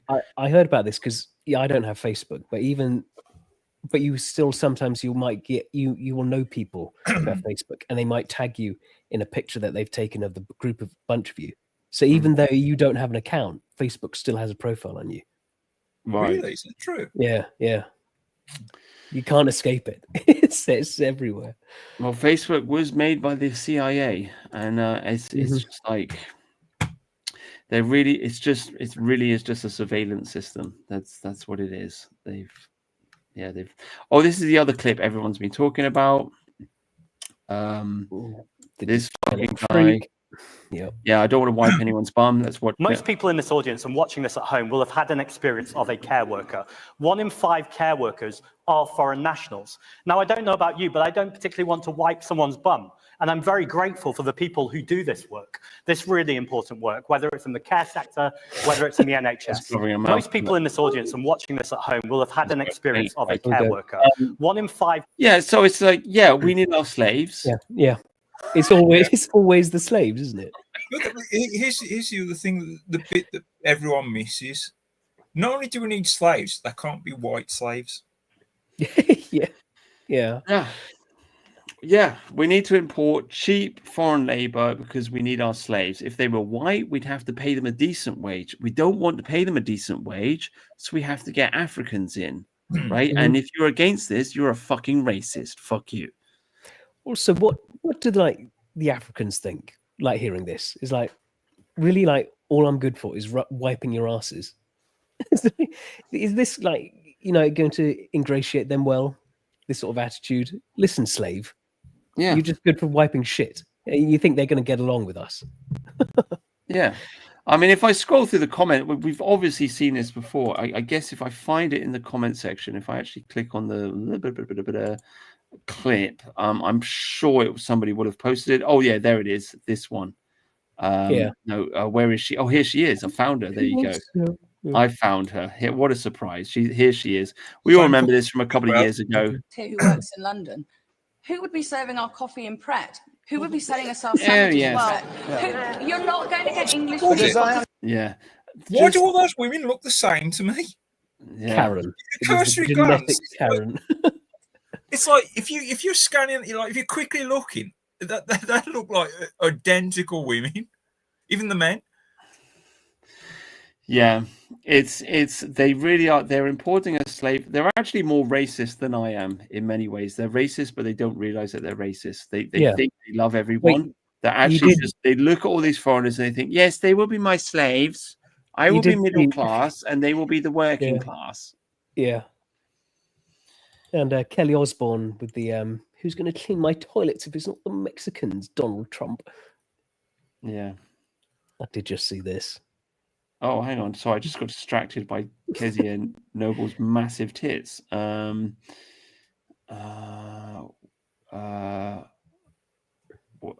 don't know what to say. Just tits. What's she saying? Mm-hmm. Sorry, what just distract me? What do you want to show me? I had to say, Let's hang see, on. Remove. Add to stage. Let's see a fine example of black supremacy here. Black people invented dental hygiene before white people could pronounce toothbrush. I mean, as you can see here, this is peak civilization. Ritualistic. I wish I could find the video I saw of a tribe in the jungle somewhere that had a bottle of Fanta, and the way they were interacting with it, like they sort of cut the top off because they didn't know how to unscrew it, and they all gathered round it like it's this rare fruit. Yeah. I don't know if you ever seen that one. No. I wish I could find it. Oh, this is the other big story of the week. Get stabbed by black guy, blurt out the N word after he stabs you. Jury lets the black guy walk free because he said a bad word after being stabbed. Completely and absolutely fucking insane. Mhm. Gary Edwards, 43, was charged with a second-degree assault for stabbing a man in Portland near a light rail stop on July 8th. However, he was found not guilty of the crime after the jury learned the victim was using racial slurs in the aftermath. He's even highlighted it. The aftermath of the. So you get stabbed and you're like, fuck off, you N-word. And oh no. Yeah. Well, he clearly knew what was coming, so He This could is just see like you the were story we had racist. last week with the girl. By the way, that's the other big story of the week because Piers Morgan interviewed her. I mean, maybe I can find that. But the story we had last week of the girl that said the F word. Yeah. In a private message. Yeah. Which raises questions: did the friend rat her out, or are they just monitoring everything? And even they are monitoring everything, but this was bad. This is it. So we talked about this last week in case people missed the story. This lady here, she was assaulted, and then she sent a private message to a friend, called the person that assaulted her the F word, and she got arrested for hate crime. Imagine it, you get beaten up by a man, you call him the F word, and now it's just anyway. Let's see what she's got to say. I've heard 11 police officers turned up. Yeah. That's ridiculous. Yeah, I'd left my front door open. I was waiting for my dad to come to the house. I was actually in the bath. And 11 they opened the door themselves. And just came in? And came in. And you're in the bath? Yeah. And what do they say to you? Well, I heard my name, which was one female out of the lot of them. And 10 male officers? Yeah. And then I heard my name, and I thought, it might be my sister because it didn't sound like someone who was, because obviously I was upstairs in the bath. And then they just come up the stairs and they didn't give me any privacy or anything. You were naked? Yes. How did that make you feel? Disgusted. I'm really upset. I was crying my eyes out. And what did they say to you? What did they say they were there for? Well, I was just asking them, can they just leave the female officer and can they please go downstairs? As obviously I was upset and I had no clothes on, and he kind of wanted to watch me get changed, and I was very upset about that. In the end, they did send the males down the stairs and the female officers. I mean, that by itself, it just makes you think, what kind of men are they recruiting in the police force? Do you know what I mean? Yeah. I know. Right? If I was in the police force, I'd walk in. She's in the bar. I'd be like, "Oh, sorry," and get the female police officer to deal with it or whatever. I probably wouldn't have walked in the first place. But you know what I mean? like a bunch of guys, and they're like watching her. Like, what the fuck? What the hell is wrong with you? You know, Very strange. They must love this. Like, they get a call, right? A woman said faggot. Brilliant. We're right on that, right? Whereas any sort of actual thing, actual danger. Oh, we don't want to go near that. This is literally, I mean, because we've talked about this before, and you know, people have said like they can't understand how the police would behave in this way, but you can understand once you understand it's Labour Party members that are in the police. Mhm. Like once you understand that the police force are actually Antifa, they're just Antifa in a police force's uniform, then all of a sudden it all starts to make sense, and that's the big fucking problem here. Like these are not good people. They're not good people. So it's just kind of terrifying stuff. Terrifying. Yeah, guys. So that's all the news. We got the Rupert Lowe interview. He was on the BBC. He was also interviewed by Tucker Carlson. Oh, play this SJJ. Do you want to? This is SJJ. So we've got SJJ coming out. Is he coming? Mercian, are you on the show next week? It's the 21st. I can't do. Right. So everybody in the chat, SJJ needs to come on the stream next week to cover Mercian. If he doesn't, then he's a massive faggot. Next week is the 14th. I can't do the 21st. Oh right. Okay. So 21st. Okay. So we need cover for the 21st. Mm-hmm. We need cover. If SJ doesn't do it, then he's a massive faggot. Yep. Well, we know that anyway. So anyhow, but let's see what he's got to say. Call me a Nazi, a racist, anti-Semitic, a white nationalist. Words thrown like stones meant to wound, but hear me now. I am none of these. I am and always will be a proud Orthodox Christian. They fear my message because it speaks the truth. That we, as Christian men, are called to rise as warriors of faith, to forge strong bodies, unshakable minds, and hearts ablaze with God's light, to defend our homes, our families, and our values against the darkness that creeps into the world. The synagogue of Satan and their blind servants would try to silence us, but we will not falter. Stand firm, fight, rise, for God marches with us, and with him no shadow can endure. Call me a Nazi. I am none of these. I am inspired. Yeah, the warriors of Christ. They're the way. They're the way. I am inspired. I don't know. I kind of feel sorry for the guy, to be honest with you. Like I don't. You know, it's cringe, but whatever. Why would you post this? Did you not like watch it back and think, maybe not? I don't know. It's kind of funny. Like I can't find it in my heart to hate him. Like I don't know. It's just kind of funny. So I mean, yeah. So that was on the news. It looks like there was a car driven into a Christmas market in France. That looks like 23 injured, 6 children. Is that breaking news? Yeah. How did they get past the diversity barriers? That's what I want to know. This place probably didn't have them, did it? Well, there was something in Heathrow as well. Wasn't there a stabbing attack in Heathrow just before the show came on? I think I saw something about Heathrow. Yeah. Yeah. I did see because in Germany, obviously, they've got all these like bollards and stuff around the Christmas market. Now, I did see one place. Paul Joseph Watson covered this. One place they're saying, well, it's for old white men. They're the problem. They're pickpocketing people and getting drunk.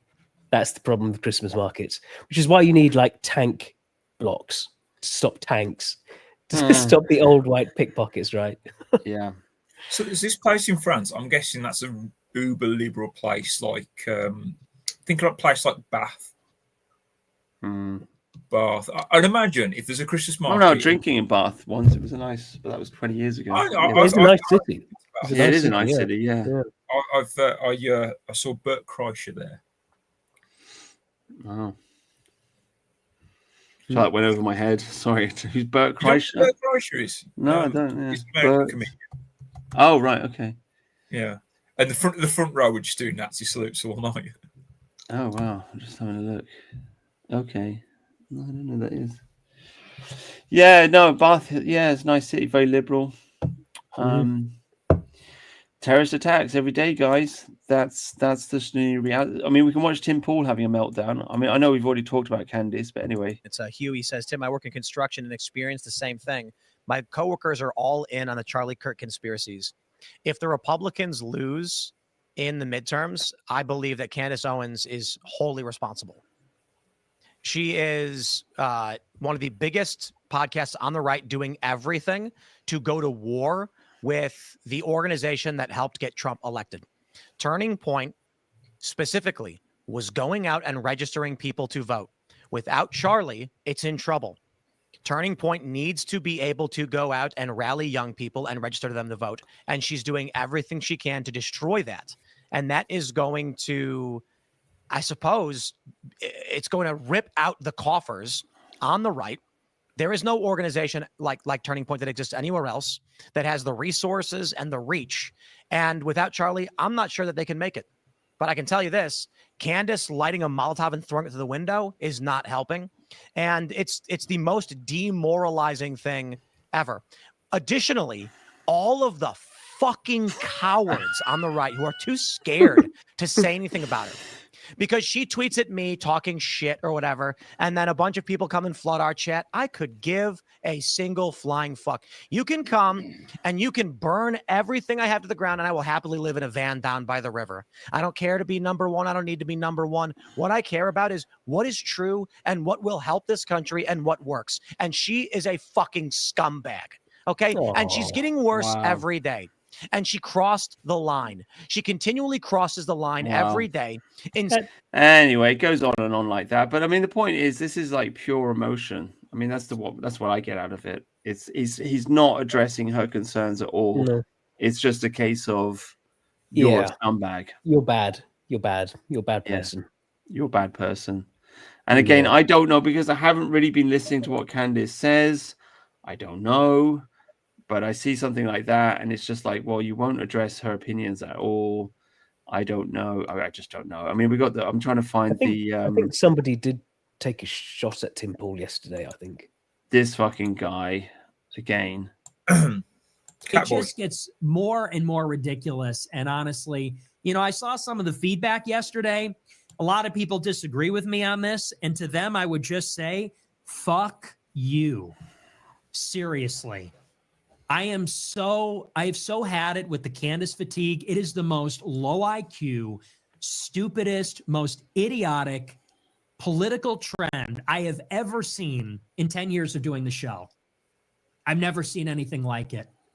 And I just simply will not pander to or plead with or try to appeal to people that are not rational. There you go. So you're not rational, you're crazy. And I'm going to completely dismiss all of your opinions. I'm not going to listen to you at all. I'm not going to debate anything that you've said. I'm not going to recognize it. I'm not going to talk about it. I'm just going to go on the internet. I'm going to say, fuck you, you're crazy. Fuck you, you're scum. So, I mean, again, I don't know what's going on with Charlie Kirk. The only conspiracy part that I know is that they are saying that with a rifle bullet, it should have passed all the way through his body and it shouldn't have got lodged. I mean, that's all I got. That's all I know. I also know that Charlie Kirk was speaking out against Israel. And so they think that Israel was trying to whack him. These are the only two pieces of information I have. I've not been following the story in depth. But when I see a reaction like this from Tim Pool and from this guy here, Fuentes, it just makes me think, well, like, you're not addressing her concerns. This is just an ad hominem attack. You're just like, fuck you, you're a crazy black woman. Yeah. So again, I don't know if Candace is right or not. She may have been like fed misinformation as well. I think Alex Jones has been a victim of that a long time. You could, if you want to, like, you got these people, you can just, and you're on the regime trying to control narratives, put false information out there like they do, where you just give them crap, and that's Yeah, no, yeah. I mean, she apparently she's been going on about like this. She sees a bunch of guys wearing maroon shirts. So they're wearing like the same, and like now she's got her trolls going after them. And it's like, well, I don't know. Does that mean anything? She's got a gut feeling about it. They're talking about Egyptian planes coming in. Yeah. There's a lot of movement with the Egyptian planes. I don't know what that means. I don't know. Maybe she's got a point. Maybe she hasn't. I don't know. I mean, I've got a maroon shirt. It's just a maroon shirt. Yeah. So I do feel she's right about Bridget Macron. That's Of course, yeah. So the most important one. I mean, I think she's a genuinely honest truth sayer. Maybe she's been misled by misinformation, and she's upset about the fact that Charlie Kirk's been murdered. Maybe I don't know. Maybe there's some truth to it. I don't know, but it does seem like nobody's listening. It wouldn't surprise me if she's also a Fed. Yeah, because like QAnon, I'm sure was a Fed op, and this is similar stuff. You just throw out shit, and people don't know what to believe anymore. Yeah. Yeah, well, she was left wing before she joined the right. So, I mean, who knows? I think the whole of America is a psyop, to be honest with you. Fucking countries. Yeah. Oh, they're going to war with Venezuela, it looks like. Oh, wow. Well, that's great. Yeah, it looks like they're wrapping up Ukraine. So they're gonna have BlackRock and all the stuff loot Ukraine for all the resources that they can. And now Trump seems to be wanting war with Venezuela. Which fantastic. I thought this was like the no more wars president, but well, guess not. Guess not. And it's got obviously because they just want to get the opposition woman in Venezuela who got the Nobel Peace Prize. She's also announced that she's supports Israel all the way. Will move the Venezuelan embassy there to Jerusalem because this is very important to Venezuela. You see, and that's obviously just signaling that I am willing to be your puppet. Whatever you do, I will let you rape the country. Please just put me in power. Yeah. Yeah, those poor Venezuelans. Yeah. I know. They've got all that oil. They just can't seem to make it work. Can they? Isn't that the other guy from Trigonometry, not Christian? He's from his mother's from Venezuela or something. Oh, I didn't know gross. that. Francis Foster, is that his name? Yeah, that's the one. That's the one. Yeah, he keeps talking about how his mom's from Venezuela. Yeah. Whenever we talk about it, I just can't stop thinking about those cocaine hippos. You know the story. Have I talked about the cocaine hippos before? Yeah. What's his name? The cocaine guy. He had hippos.